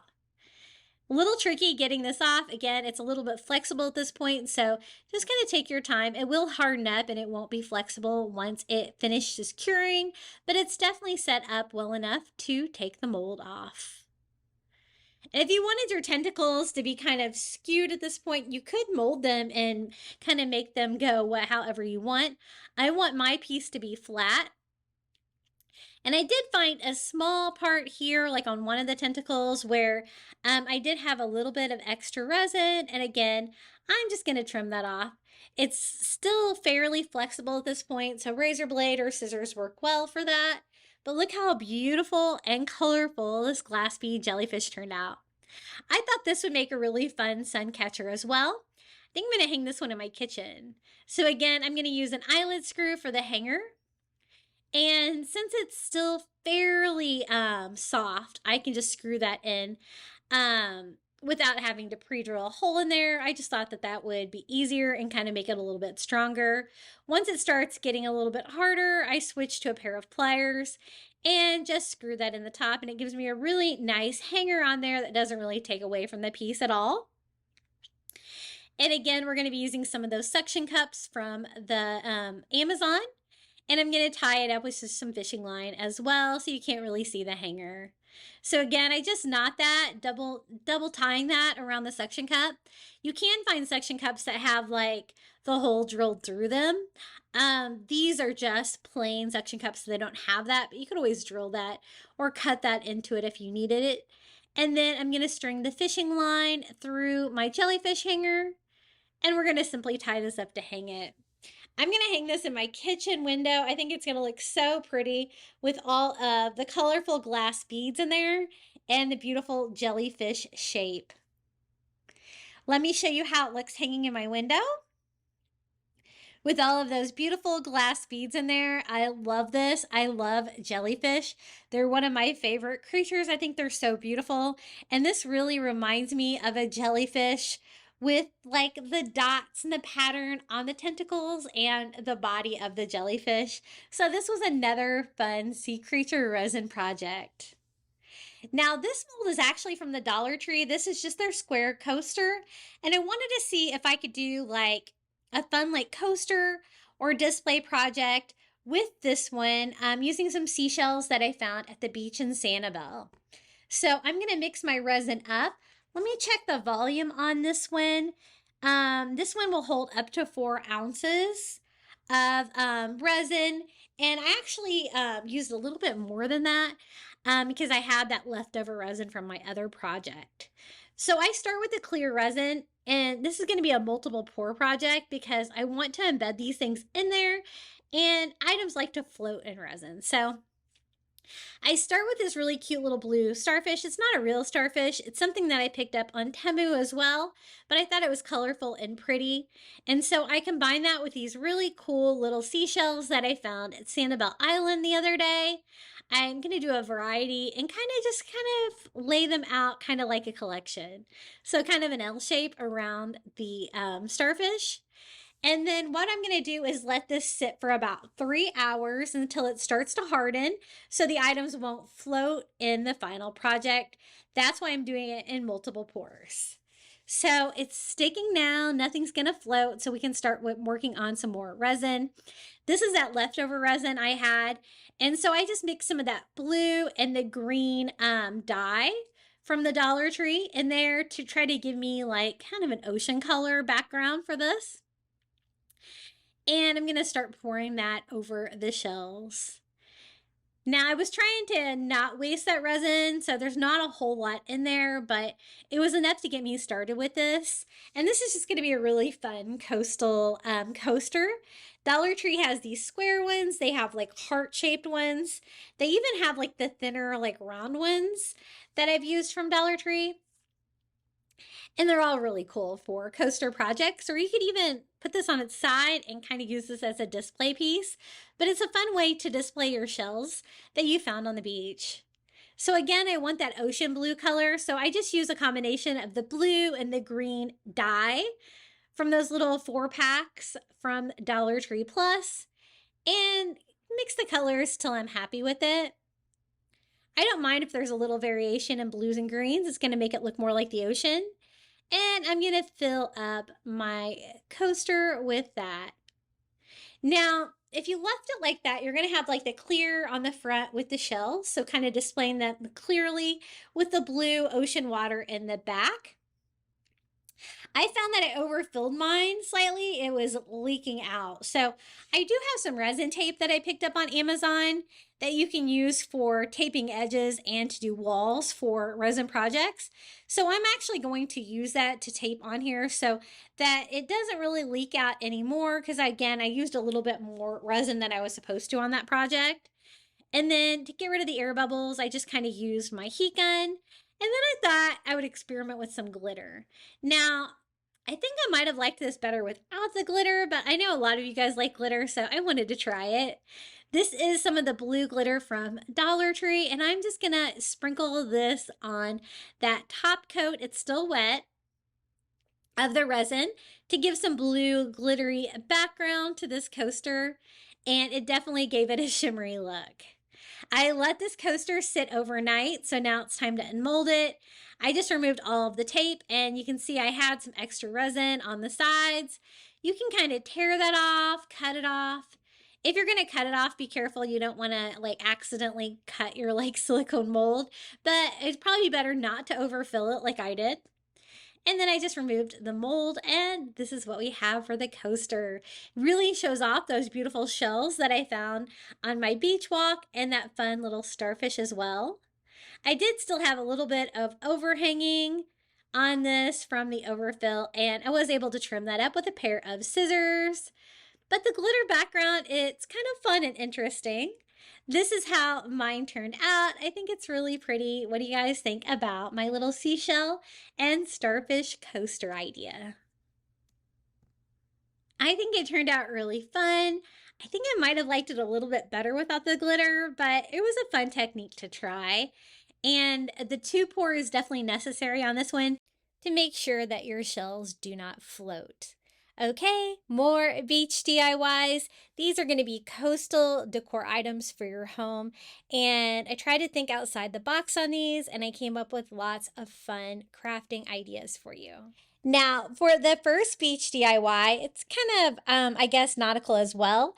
I wanted to make a driftwood lighthouse. So what I'm going to start with is just a Dollar Tree wood ruler. Just go ahead and remove the stickers on there. And I'm going to be using these wood slices. I think they look a lot like driftwood. You could always use real driftwood if you have it. But I wanted to show you some items that you could get at the Dollar Tree and that you could use for this. So I have quite a collection. Whenever I see these, I always grab them. They're my favorite of any of the wood slice. And what I'm going to do is just start trying to find the longer ones. I'm looking for flat ones and then the shorter ones. And what I want is I want a gradual transition from long to short as you go up, like you would have in a lighthouse. And then I also have a couple pieces of driftwood there that I did find at the beach that I'm going to be using for this DIY as well.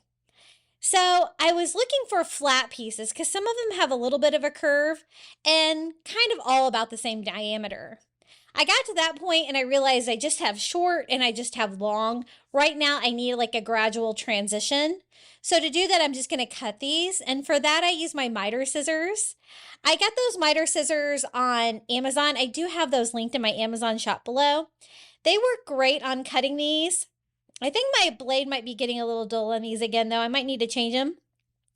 But not too bad if I cut them and then just give them a quick sand, just to kind of clear up any edges. I kind of like the rugged look. It looks like driftwood, but you don't want it like too falling apart there after being cut. And I'm just going to keep building that up. I want almost the entire ruler to be covered with these little wood pieces. I call them driftwood slices. I guess they're just wood slices.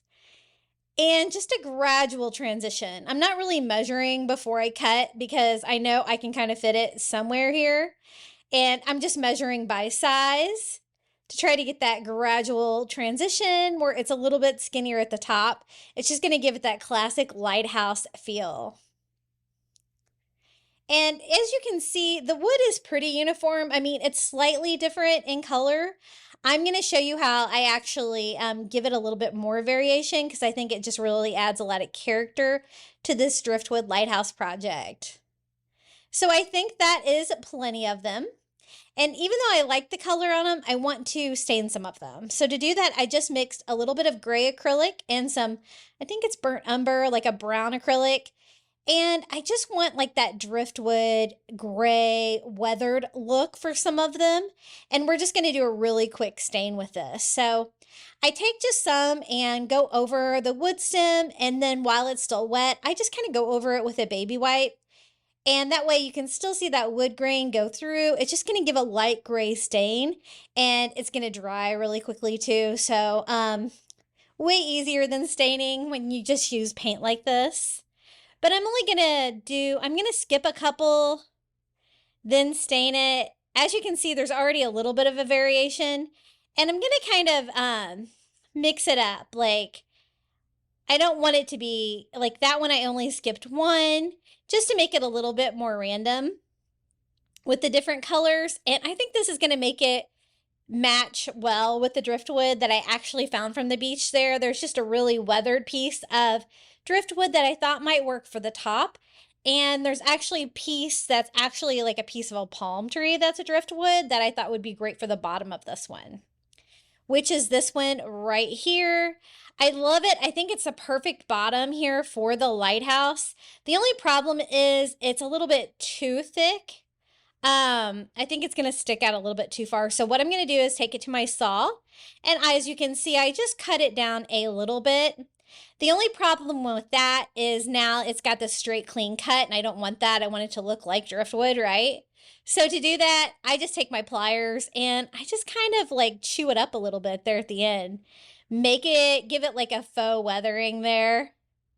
And the color inside is still kind of brownish, so I went ahead and used that same gray-brown color that we mixed up to kind of stain the end to make it blend in with the driftwood vibe of that. And then I'm just going to give it a quick sanding. That'll give it a little bit of weathering as well. And I think this is a perfect base for the lighthouse like that. And then I can attach all of those wood slices to the ruler. And then I wanted to use this piece of driftwood. It's a very weathered piece of driftwood, but it kind of has a triangular shape, which is what I was going for the top of the lighthouse. It's just way too thick. So what I'm doing is actually just kind of chewing it apart, making it thinner. Since it's very weathered driftwood, it's pretty easy to do that, just to make the piece thinner. And then I cut it a little bit shorter, and then I also cut it to make it a little bit more triangular at the top. So I did 2 cuts on it, and it's still a little bit like too thick. So I do like kind of whittle it down a little bit. Also, all of those clean cuts on there, I want to chew those up a little bit. And just using like tools like pliers like that is just the easiest way to do it. I think that is looking way better. And I thought that'd be a really cute top for the driftwood lighthouse. Like I said, it was still a little bit too thick, so I just chewed it down a little bit more here by just removing some of the pieces. I found that the pliers worked better than the saw because it really gave you that weathered look. I am almost happy with it. Maybe just a little bit more off of here. And to even it out a little bit, and I think that looks pretty good. Now it is still thicker than the wood slices, so I'm actually going to use a popsicle stick to kind of attach it to the back of the ruler, just to kind of offset the width of it a little bit. I can't really chew it down any further.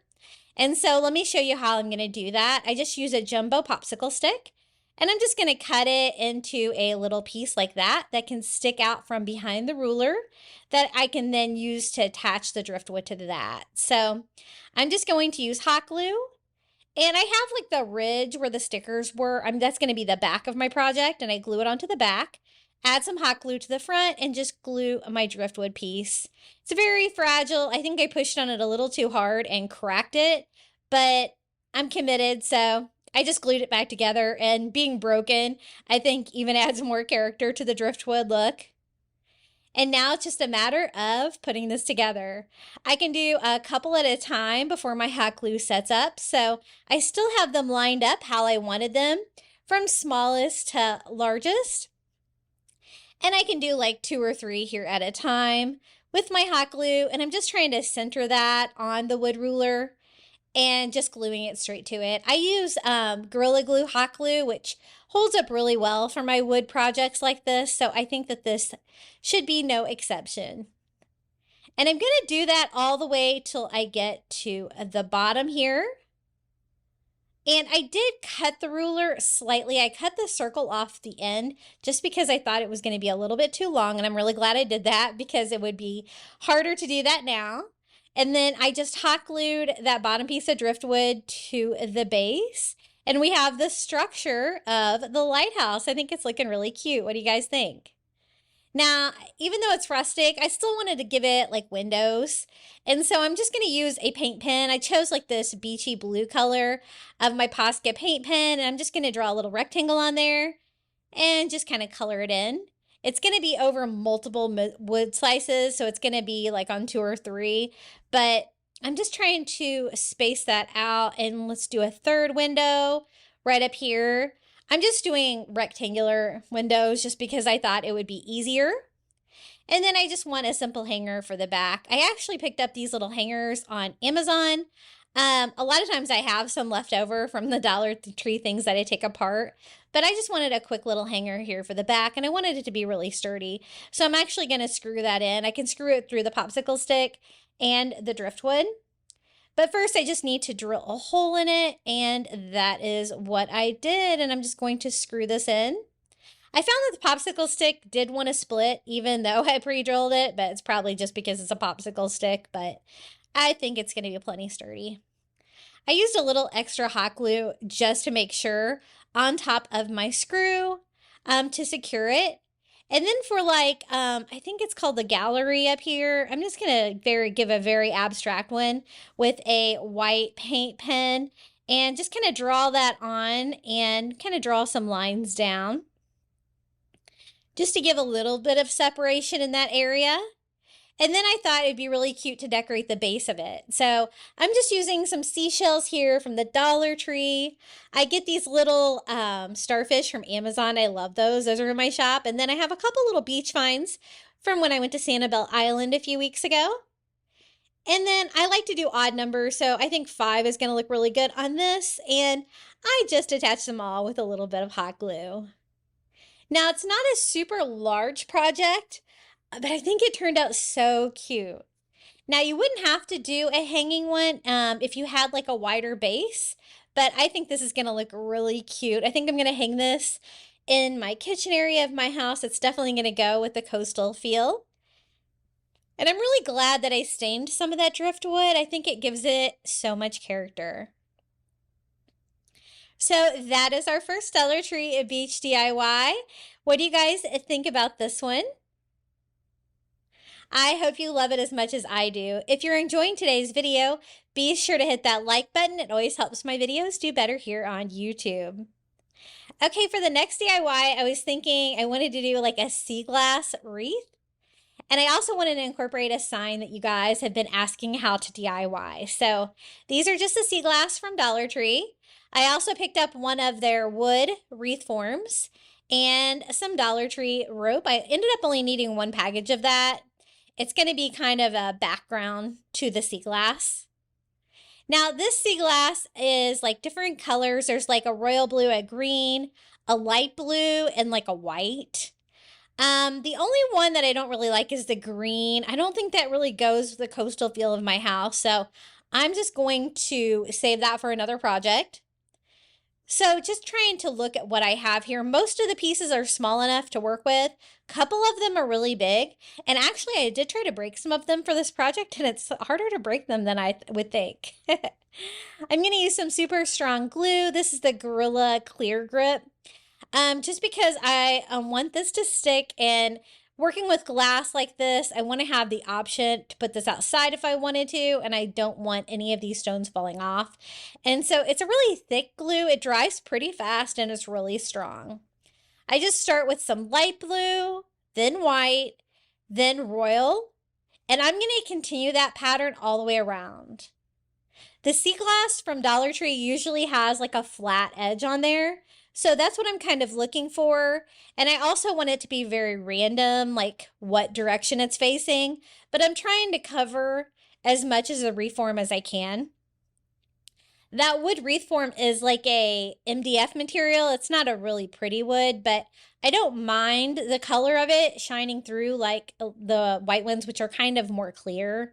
And the blue ones, as you can see. I think it's going to add kind of the coastal feel that it's got like a wood wreath form. So I needed another package here and just kind of pick my green out of those as well, just because I need to repeat that pattern. So I need like the right size and I need like the right color scheme going around. And I'm actually going to incorporate these colors into the sign that I'm going to hang inside this wreath as well. I don't use these wreath forms much from Dollar Tree, but after doing this one, I was kind of a big fan. Sometimes you want like a thinner wreath form like this. And I really kind of like the simplicity of it, the versatility. The first time I saw one of these at Dollar Tree, I was like, what is this? But it is a wreath form. They do have them at some of my stores. When I get here to the end, I tried to space it out, even using some larger ones so that my pattern doesn't get interrupted as I went around the wreath form. Now at this point, I think it's too skinny. It still needs something. So I'm going to frame out the sea glass with Dollar Tree white rope. This is the 6-foot white rope, which is a little bit on the thicker side, but you could use either one. I think that this one's going to provide like the right thickness just to be able to use one piece. And I'm going to do that on the inside and the outside of that wreath form. So I had just flipped it over. I let it set up a little bit, but that glue actually dries a little bit faster than you would think it would. And I'm actually going to use hot glue for this part of it. And I just put glue along the inside edges, and I'm attaching the white rope all the way around. This also kind of glues it to the sea glass, which is going to further glue the sea glass to the project and make it even more sturdy. So I just cut it and end it right here. That is actually going to be the top of my wreath form where the rope kind of starts and stops, or I can try to cover it up a little bit. I start with just a simple macrame cord hanger. I do end up replacing that with something else just because I wanted to cover up the ends of the rope a little bit better. And I still have plenty of rope left with the 6-foot that I can then go around the outside of it. So I'm going to use that same piece. And again, just starting in the same place that I started before, I'm hot gluing the white rope to the outside. And I think it really doesn't look like a wreath quite yet with just the skinny wreath and the sea glass. I think this gives it more of the wreath-like feel. And it's a pretty nice size. So when I get here to the end, I'm going to find out exactly how long I need it. It worked out perfectly. And I just hot glue that there to start and stop right there at the top. And you can also kind of glue down like some of your frayed edges to kind of hide them, make them blend in a little bit more there. And I think it's looking really coastal and cute so far. Now that's when I decided I didn't really like the way that the hanger was. I didn't think it really covered up the start and stop of the rope very well. So I'm actually going to use that same like macrame cord. I chose 2 pieces. I looped it inside and then I'm going to tie a knot on this end. And then just kind of thread that through, like slip knotting that around. And it's going to wrap the rope a little bit better and help keep that look together, make it look more finished. I probably don't need it quite that long though, so I shortened it a little bit, but that provided a really nice wreath hanger for this project. And then I told you I was going to put a sign inside. A lot of you guys were telling me on my Facebook group the other day that you picked up these mermaid signs from your crafter square and you didn't know what to do with them or how to paint them. So I'm going to show you how I did mine. Again, I'm going to use those same 3 colors that we used for sea glass. So this is like a navy blue. And what I'm doing with this one is just pushing it down. I want all of the background to be like that dark blue color, which is a color I don't use often. It's a little bit more of a nautical feel, but I'm going to distress it quite a bit. And I am using a brush because I really have to get it down in all those little cutouts. Sometimes these signs from the Dollar Tree are not my favorite just because they are hard to paint. It's true. So sometimes I even whitewash them or stain them a little bit just because they are kind of difficult to paint. And I do that all the way around. It's got like a mermaid tail and it's got like a wave. Super cute little sign. And this is not shore living. This is in like your regular crafter square, like along with like the regular mermaid signs that they have there now. And I also switched to a tiny brush just to make sure I got all of those little openings. Blue, I didn't really want any kind of natural wood shining through. And since this is a reef, I want the back to look kind of finished too. And I figured that I would have like some of the paint bleeding back here. It's just going to look a little bit more finished and professional if I paint the back of it. And so I just go over the back of it with more of the navy just to finish that off. Now for the ocean part, I want it to be blue. This is like Cloudless by Apple Barrel, very soft blue. And I'm just using a makeup sponge and I am dragging it over the top slice of wood, trying not to get any on the blue if I can help it. But I am going to distress the piece, so it probably doesn't even matter. And I do all the ocean in that like light blue color to stand out against the blue background, but I also do the mermaid tail too. I'm going to further paint that a different color just to make it stand out a little bit, but just trying to get that painted as neatly as I can. I found that the makeup sponge definitely works the best for that. For the mermaid tail, I thought I needed to be more specific, so I went in with a paintbrush and I found that I really got a lot on the background using the paintbrush, so I think I definitely preferred the makeup sponge route. I've been having trouble finding the little makeup sponges at Dollar Tree, but I was able to get them pretty inexpensive off Amazon. I'll have to check to see if I have those in my Amazon shop under paint supplies because I really love them. They're definitely a go-to. And as you can see how much paint I got there on the back. I'm also going to do this area right over here with the white just to kind of make it contrast. And I guess it's not white, it's more of like an ivory. And I didn't like how much white, I didn't want the whole thing to be filled in like that. So I just used that tiny brush and my navy and I went in and tried to fill it in a little bit. Next time I'll just use makeup sponges. Definitely works better. I thought the smaller brush I'd have more control, but I really didn't. And then once I got a little bit dry, I go over it with ivory. With a makeup sponge this time, it works way better. And then I have those same colors, that white, that light blue, that dark blue from the sea glass. And then I want to distress it, of course. So I use that light blue color. I kind of distress all over to give it that coastal farmhouse feel. And this part is totally optional. I blend it with a baby wipe, get it how I like it. And I'm actually going to distress it even a little bit more. Now, it does have a place for a hanger, so I'm going to use that macrame cord that I have left over from a project, and I'm just going to use that to attach it, have it dangle down inside the reef. It's the perfect size for this. And I'm just going to knot it. I can then just attach that to the back of my wreath. Nothing fancy. I just use a little bit of hot glue. It's not a very heavy sign, so I think that's going to stay in place nicely. I just make sure I get it centered where it's going to hang well, right there in the center of my wreath. That's when I was like, you know what?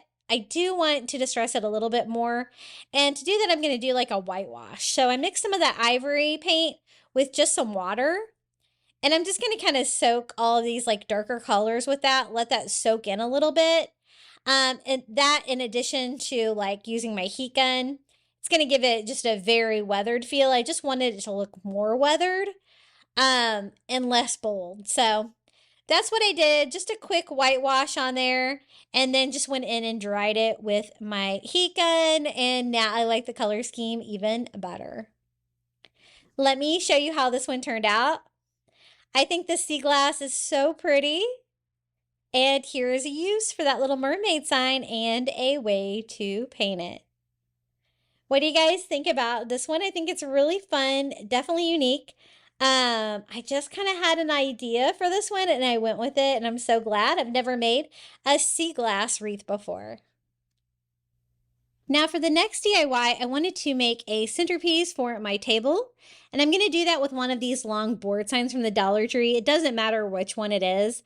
I'm going to use the zigzag one because I use that probably less than some of the other ones.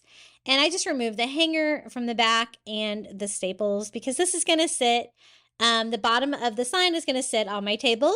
And it's a nice size for a centerpiece. So I wanted to do a fun coastal centerpiece. I've been to Sanibel recently, so I have lots of shelves and I need some ways to display it. For the sides of the box, I'm just using some of these 5-gallon paint stirrer sticks. These are from Walmart. They're only like a couple of dollars. You get 3 in a package.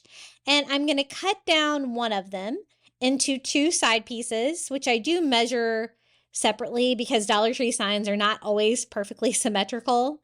And I just give them a quick sanding, and I just went edge to edge. Now for the long sides of the box, I'm going to actually put my sides on there so that I can work around them. That way I don't really have to do any mitering of the corners or anything like that. And basically I'm just cutting the handle off. The reason I'm using the 5-gallon paint stirrer sticks is because they're long enough. You could always use Dollar Tree craft wood for this as well. But I really wanted something thin. This is not going to be shown in the final box really so much. It's going to be kind of the structure. To attach it, I just do a little bit of hot glue on the outside of the frame like that. Make sure I get like a 90-degree angle that it's going straight up, and I'm just going to glue both sides on first. Just like that.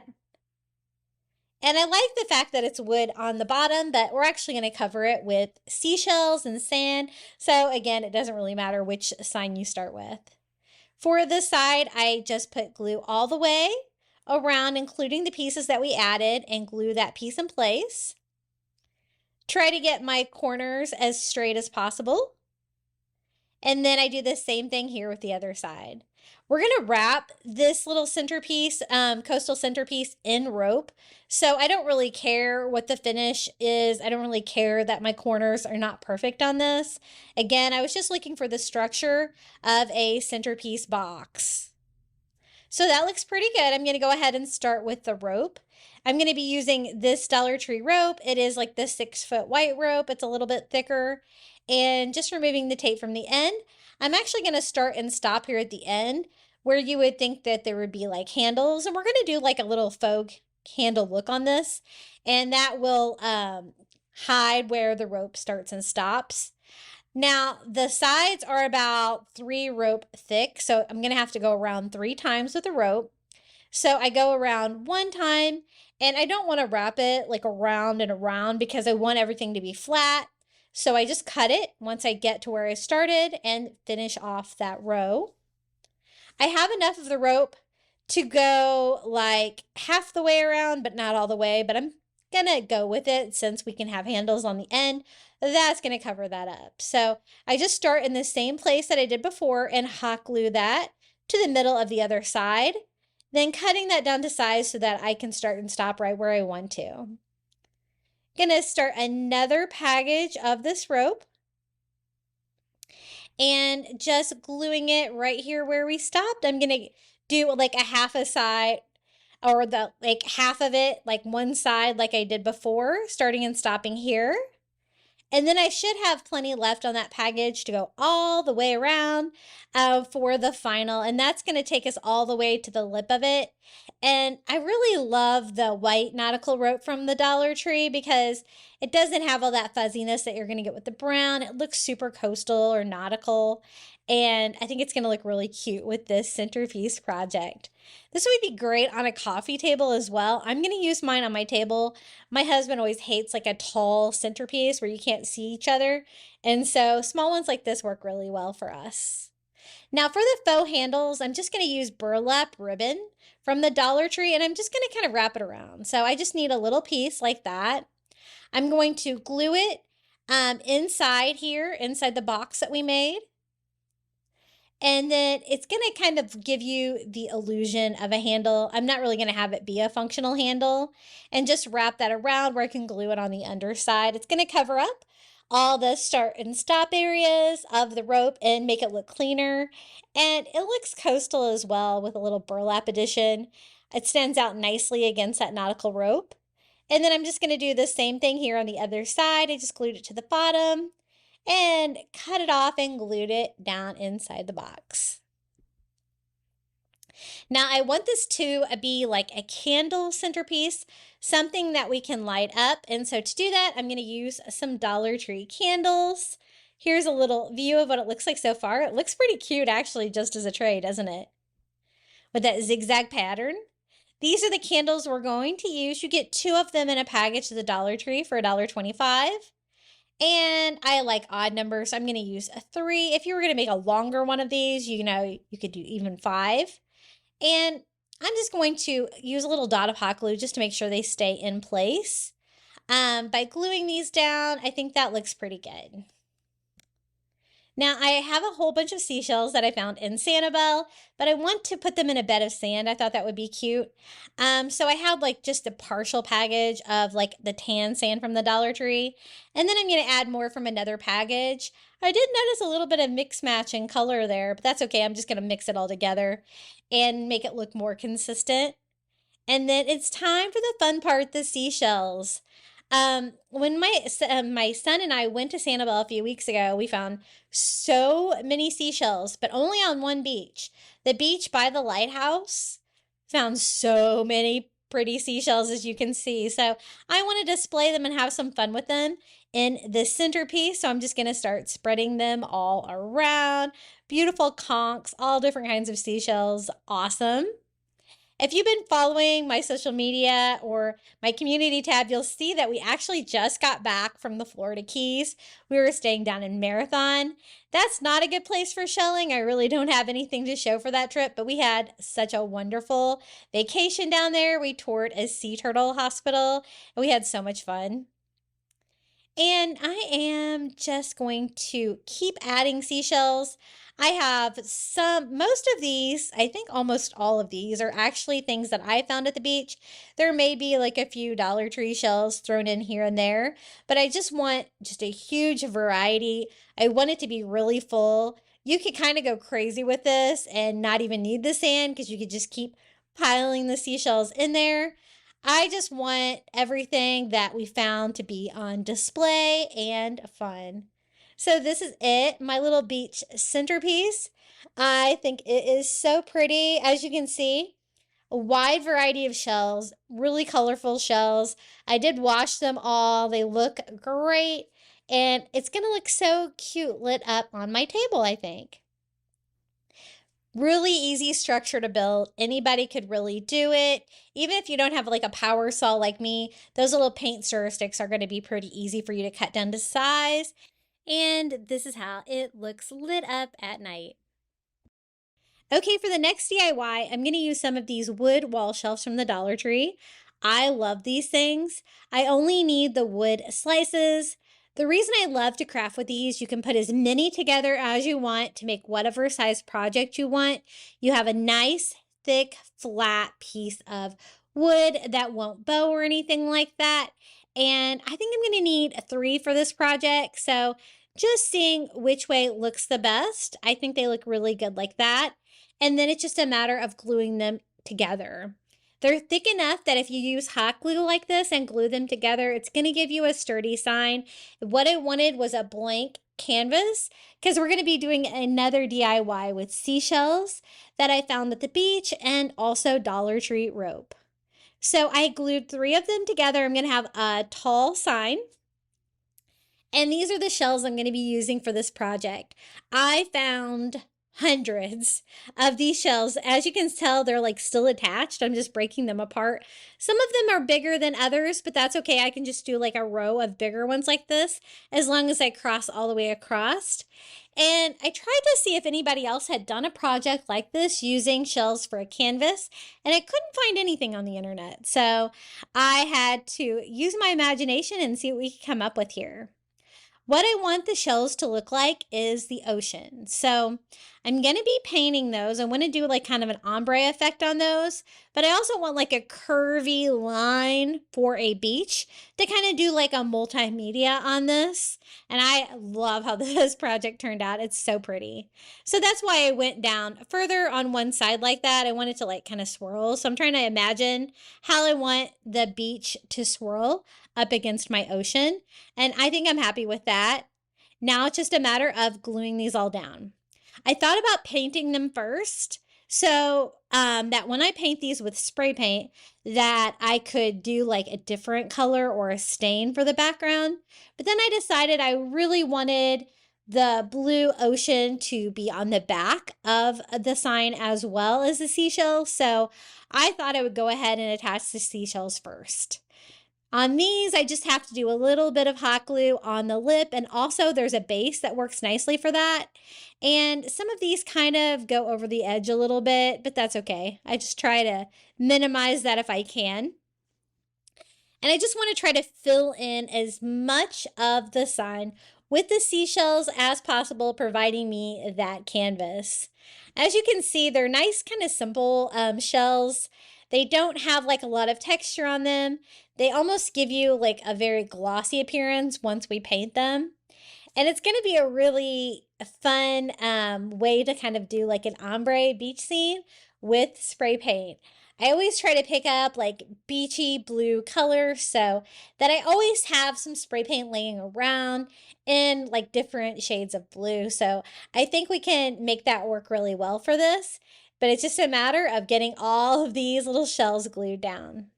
There are holes in the wood shelf so that you can hang the wood shelf. And I'm trying to cover them with seashells if I can. I end up with like, I think one there on the left or the bottom that you see that's not covered. But I will go ahead and fill that up just for consistency. And again, I just want the shells to be the background for the canvas. Just a few more here and we've got them all glued down. Now you don't want any of the hot glue visible if you can help it, because when you paint it with the spray paint, you're going to be able to see it. And then to cover that little hole, I just used a little bit of spackle. The other holes I don't really need to worry about because we're going to be using rope for the beach. So I'm going to use a box. I do my crafting in my garage, so I can do some spray painting out here. This is like a soft blue color. I end up kind of changing where I thought maybe a sky for this, but then I kind of remembered that I was doing like layers of the beach. So I probably shouldn't have started with the lighter color of blue, but we're going to make it work. I just sprayed that part with the blue, and then I'm going in with like kind of a teal color here. And then the last color of blue that I had was this kind of a sea glass color. And we're just going to kind of spray paint it here. And you can see that the colors blend really nice together with spray paint. It gives you that just automatic like ombre look, but it's so easy to do, which is one reason why I like to use spray paint for projects. That's when I realized I probably should have used the darker color at the top. So it's okay. We can switch it up. So I did like the teal, the turquoise, and then I did the lighter blue in the front, which is really what I intended to do in the first place. And the lighter blue is so light blue that it almost looks a little bit more like seafoam. So I think that looks good. Once I got them all painted, I just went in and gave them a quick dry with my heat gun. And then to add like a little bit of variety, like white caps, I go in and spray a little bit of that lighter light blue here and there just to give it a little bit of color variation in the ocean scene of our, I guess, shell painting. So I think that looks pretty good. And we can start with the beach part. I think the colors blend together really nicely. For this, I'm just using scraps I have of Dollar Tree brown rope. I always save my scraps for these. You kind of end up with a lot. And the wider brown rope like this from the Dollar Tree, I've been having problems finding it. I've only been finding like the thin kind. So I'm going to go ahead and use up what I have. I have a million scraps here, so I think it's going to work perfect for this. I just follow kind of the line that I automatically have from the seashells there and do a swirly line with my rope, attaching it with hot glue as I go. Doesn't have to make any sense. Like when the ocean wave comes in, it's very random. All you know is it's going to be curvy in some way. So I think this is going to work really well for this. Right next to it for the second row, I just go in and hot glue it again. The curves might get a little bit less wavy as they go down, but again, I want to continue that wavy pattern. And I thought that the addition of the brown rope really gives it a multimedia feel with all the fun textures of the seashells for the ocean and then the fun texture of the brown rope for the beach. I really dig it. I think it's really fun. Another option you could do is you could glue sand to it. It's probably going to be a little bit more difficult with a vertical sign like this, but you could totally do it with a little school glue, sand, and then probably some spray glue for the top. Now, as you can see, I really don't have quite as much wiggle room here because I worked my way off the sign, and I'm kind of starting and stopping just kind of randomly there. I'm trying to make sure my rope is long enough. I can always go in and trim it later to make the edges uniform. I'm not going to do any kind of frame or anything on this. The project is pretty thick on its own with the addition of the seashells and the rope that I really don't think it needs it. And I kind of like the rustic feel of it not having a frame. So like right now, I'm just down to a swirl and I'm going to continue that. Great way to use up all my leftover rope here until I get all the way down into the corner there. Really fun and easy to do. And I think that does give you the appearance of sand because you've got that brown color. I'm going to add some Dollar Tree beach items to it as well to make it look even more coastal. The corner gets a little tricky here because you don't want your rope to unwind, but if you glue it to each other, it should be fine. And that's when I go in and just trim it up. So I just use some sharp scissors. I try to get it as close to the wood boards or the wood shelves as I can. And isn't that a really fun idea? I just had this kind of pictured in my mind. I have so many of these white seashells that I'm looking for ways to DIY with them. And I thought this was a really fun idea. The consistency of them all being the same shell definitely helps. And if you've ever been to Sanibel, you'll know you'll get tons of one kind of shell because they have like die-offs where all of the shelled animals die at the same time. And to the sand, I'm going to add a Dollar Tree starfish and a Dollar Tree sand dollar. These are from the Shore Living line. They're just like white resin, and I'm just going to attach them to our faux sand with some hot glue. They're nice and large, and so is the project, so I think that goes well together. Now, the shells are really shiny, and probably some of my spray paint was kind of shiny too. So I am going to go over it with a couple coats of matte finish sealer to try to take the shine down a little bit. I don't mind it being a little bit shiny, but it was really shiny.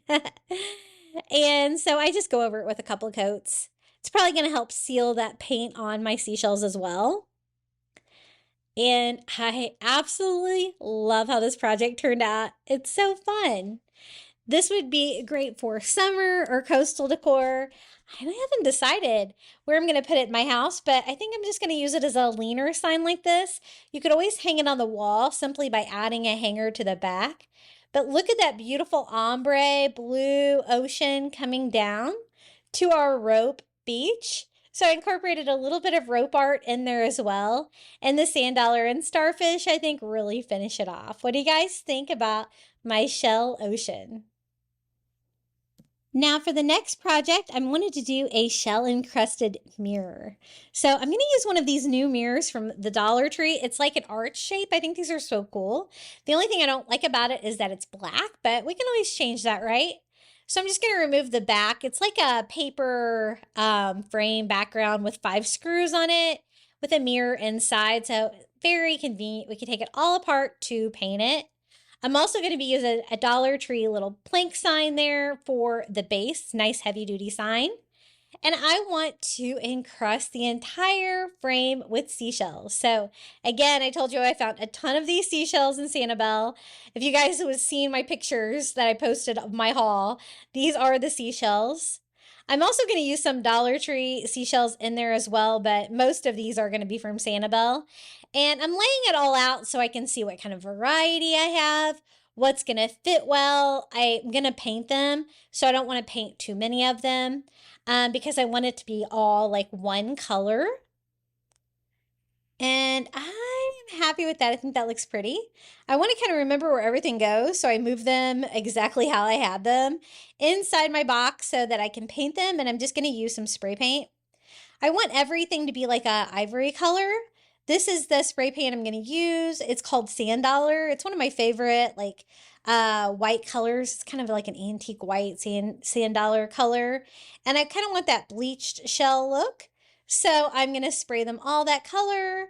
Some of them are like conch shells and stuff like that. So I'm trying to make sure that I get them good and covered. And I wanted to paint these separately because I was concerned I didn't want to be painting like hot glue because I have a lot of hot gluing to glue those onto the frame.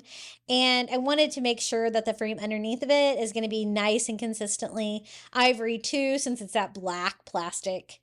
So those look pretty good. I'm going to kind of transfer those out. Again, I kind of remembered there where every single thing went, and then we can paint the frame. Now this is plastic. It does spray paint okay. I probably should have used some thinner coats because I did have a little bit of bleeding on these, which is like dripping, you know, on the sides, but I was going for a coastal cottage feel, so it doesn't have to be perfect, but thin coats with spray paint usually does work a little bit better.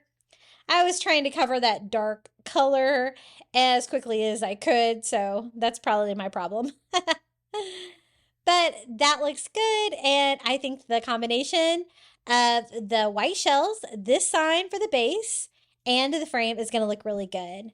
That sign is a little too thick though, so I did cut one of the slats off of it to make a skinnier base for my frame. It's the perfect width. And now it's just a matter of attaching all of those seashells. I didn't paint the undersides of them, so I think they should still be easy to hot glue on. And depending on the shell, depends on how I glue them. I try to do like the outer rim on these ones, but you know, like the conch shells and stuff like that, just a dot of hot glue on the bottom where you're going to make good contact is going to work well. I did the bottom first, and then I started there on the top just so I would know kind of where to start and stop. And I'm trying to make it look encrusted. I'm not going to layer them. Everything's just kind of side by side, just hot gluing those on. And I really like the consistency of having everything be the same color. But if you had maybe this frame, I don't know if it comes in white, this mirror, but maybe if you already had a white, you could do like your natural color for the shells, and it would look really pretty too. Because of course the patterns of the shells are pretty. And then I just laid this out on this side and hot glued them all down. Just making sure that I got my mirror good and clean before we go ahead and put this back together. And again, it's just a frame, so I'm just going to pop that arch-shaped mirror in the back. And I really love this size mirror from Dollar Tree. I was really excited to find this. Then pop the back on there. It is still black, but it's the back. I don't think you're going to be able to see it. If you were, you could always paint that as well. And it's just a matter of putting it back together with the 5 screws. And if you wanted a hanger project, it does have a hanger there on the back of it as well. But I wanted mine to be a standing mirror and have a base. So I want to attach it about halfway here on that wood sign that we cut down to size. So I just do a bead of hot glue here where the frame is going to meet up. And then we're just going to stand that right up there Let that dry for a few minutes to set up, and it seems like it's pretty sturdy. And it's a really cute little shell encrusted mirror. If you had like a larger mirror or a thrifted mirror, you could go crazy and definitely make a larger one as well. I love the simplicity of just that sand dollar color. Look at all the beautiful textures of the shells. I love that some of them even have holes in them and are random. Really reminds me of that coastal cottage feel.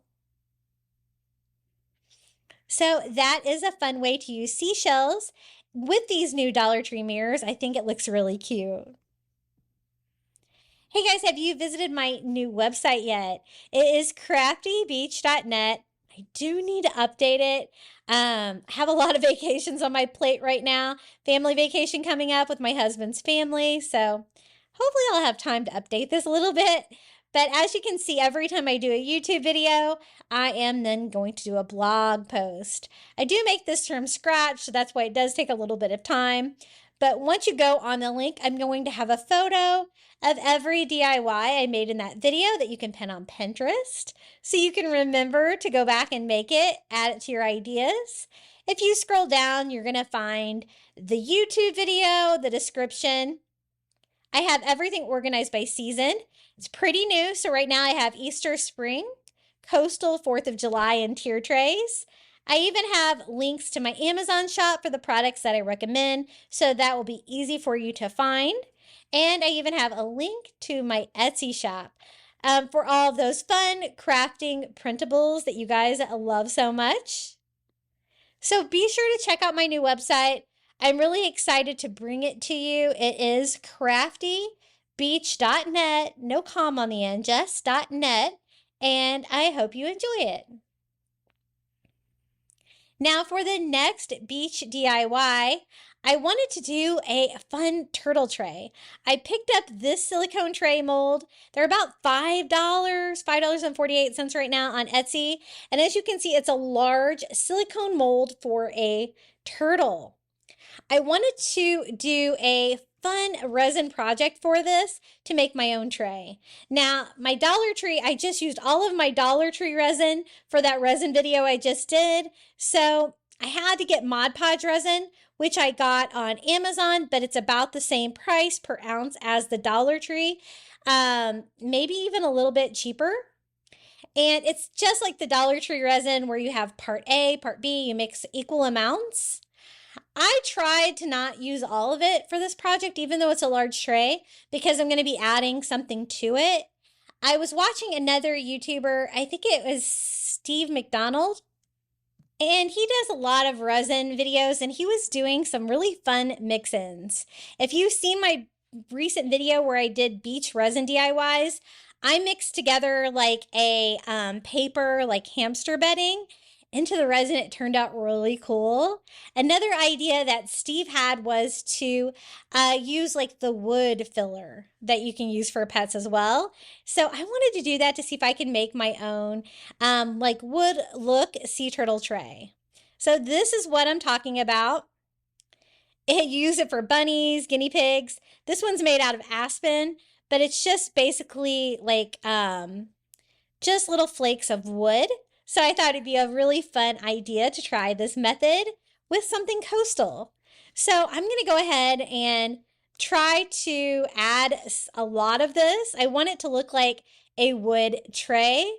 And the fun thing about this is you can use it for a display tray or you can use it for food. After the Mod Podge resin, I checked the Mod Podge resin is food safe after it cures, which takes about 7 days. So you can use it in the kitchen as well. So I kind of split it up into 2 solo cups so I'd have more room and added these fluffy little wood chips to it. And then it's just a matter of coating them with the resin that had already mixed up. You have to mix it slowly. You don't want a lot of air in it. Adding something like this is going to add some air to it. So I'm going to try to take as many methods as I can to get rid of it. I added a little bit more wood here. And I actually ended up with like a drier mixture than I wanted. I did coat everything, but I didn't think there was enough resin in this. So we will be adding more resin to it for sure. But I take half of it and we're going to do the top half of the turtle. And I even thought about making this into a tiered tray because I do have like a medium-sized sea turtle as well. With that ocean bundle of resin molds that I got on Amazon that you could do for the top of the tier tray. And I thought about it, but I decided to just go with one large turtle tray. So for the other half of the resin with wood in here, I'm going to put this in the bottom half and I'm just spreading it out. I get those silicone popsicle sticks on Amazon.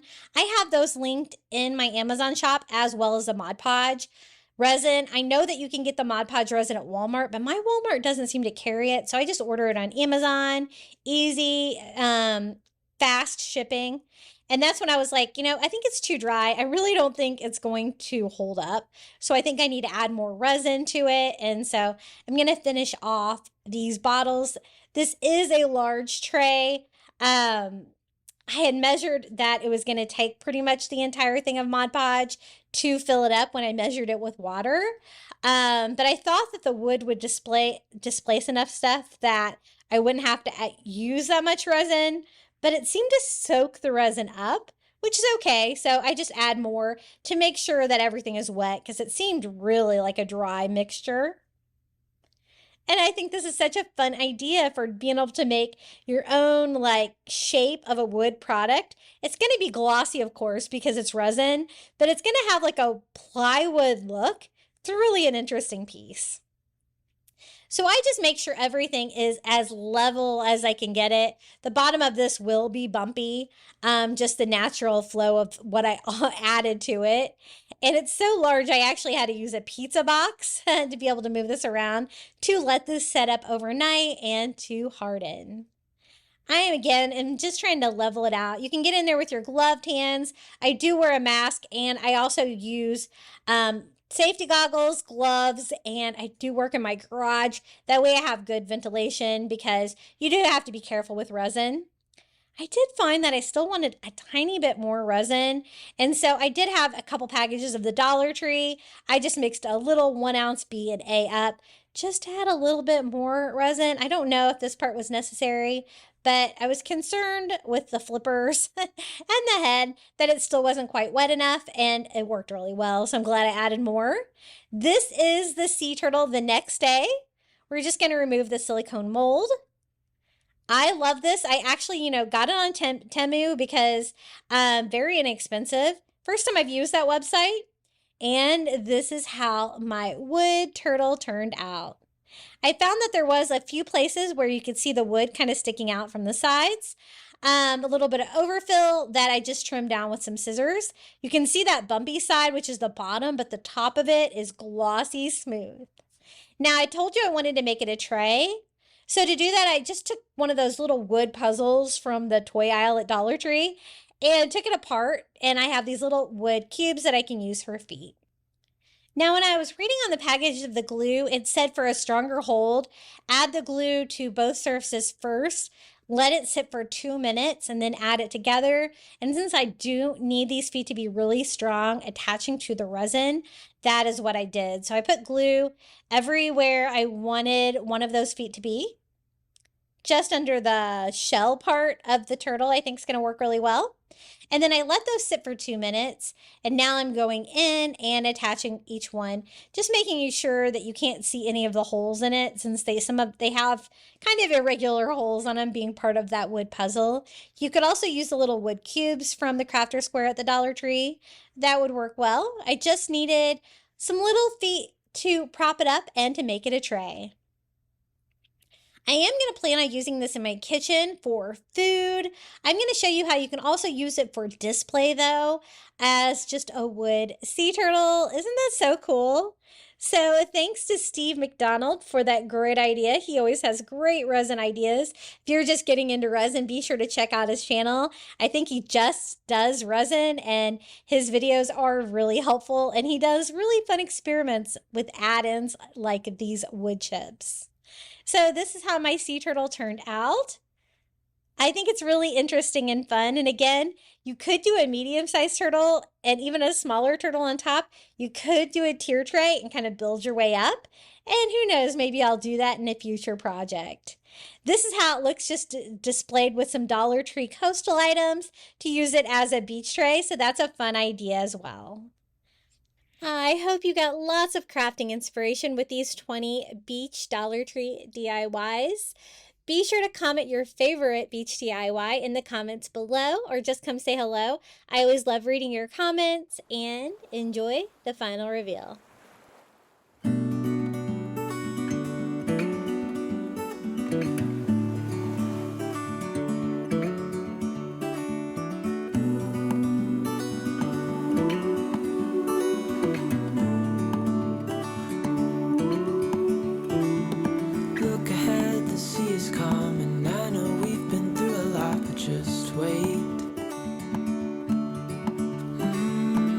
For better days to come and carry us like wind in our sails. Hold on tight, I can smell the shore, it's right in front of us if we just hold on tight. This vision that I saw is getting closer every dawn. We are dreamers of the shore.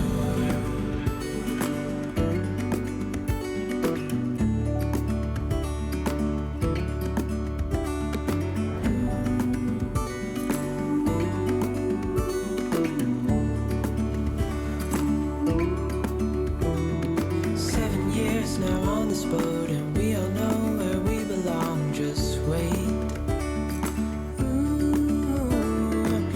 For our home to show on the horizon, soon we'll be there. Hold on tight, I can smell the shore, it's right in front of us if we just hold on tight.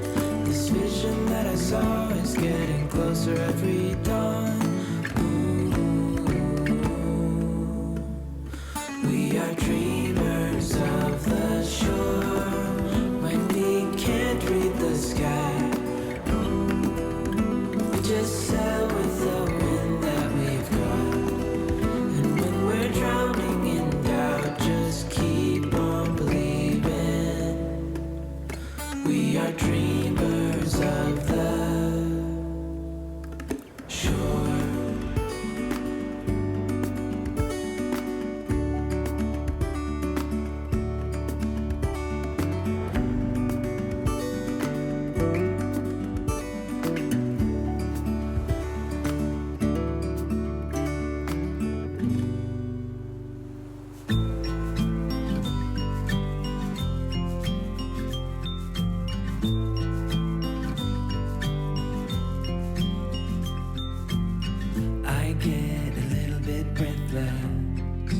Thoughts are too big. Can I get some comfort, please? I guess I should have been honest.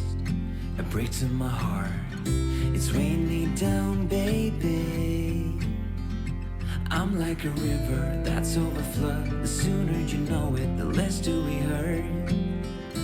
Let me speak the truth. Face it, you think it's too late, but I can see past the rain.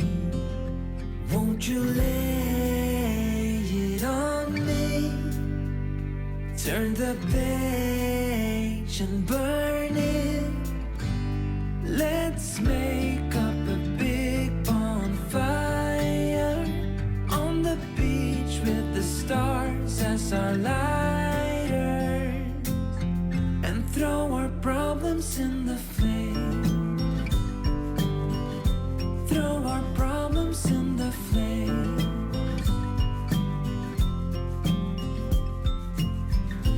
We fell down to the bottom, so bottom up please. We're gonna get over this.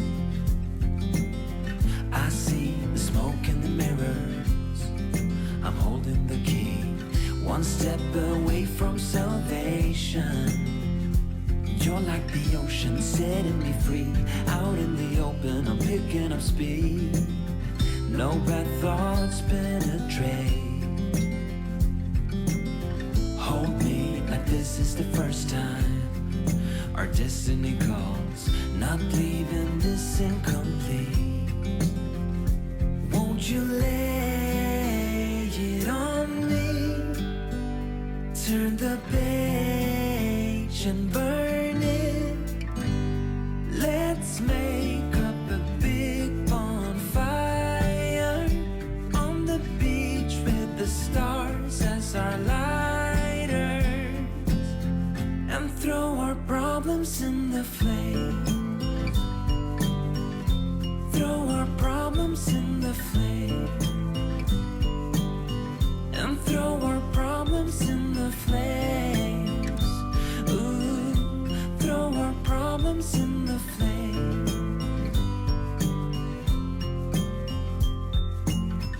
I get a little bit breathless. My thoughts are too big. Can I get some comfort, please?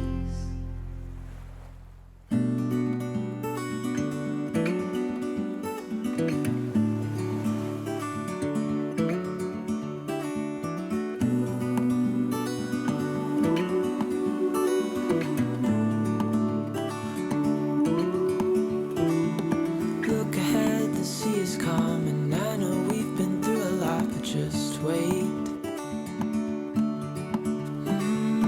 Wait for better days to come and carry us like wind in our sails.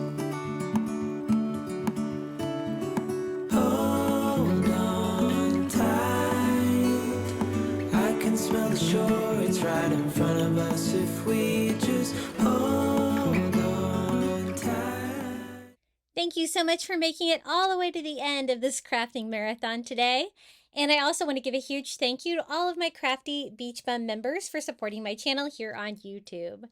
Thank you to Karen O'Haron, Melinda Elizabeth, Jamie Job, Susan Edmonds, Tracy Knight, Nancy Wunner, Janae Farrington, Julie Miller, Pamelia Wren, Maria Grace, Donna Schreiner, Sandy C., Ariana's Mama, Live Another Day, Tracy Wooldridge, Marin Christensen, Debbie Middleton, Vicki Connors, and Adrian Brolt. And if I missed your name on there, I am traveling, so I did do this video in advance. So if you'd like to become a Crafty Beach Bum member, all you have to do is hit the join button. It's $4.99 a month, and you're going to get early ad-free access to my videos here on YouTube. Okay, would you like some more Dollar Tree DIYs? Be sure to check out this video right here. And until next time, happy crafting!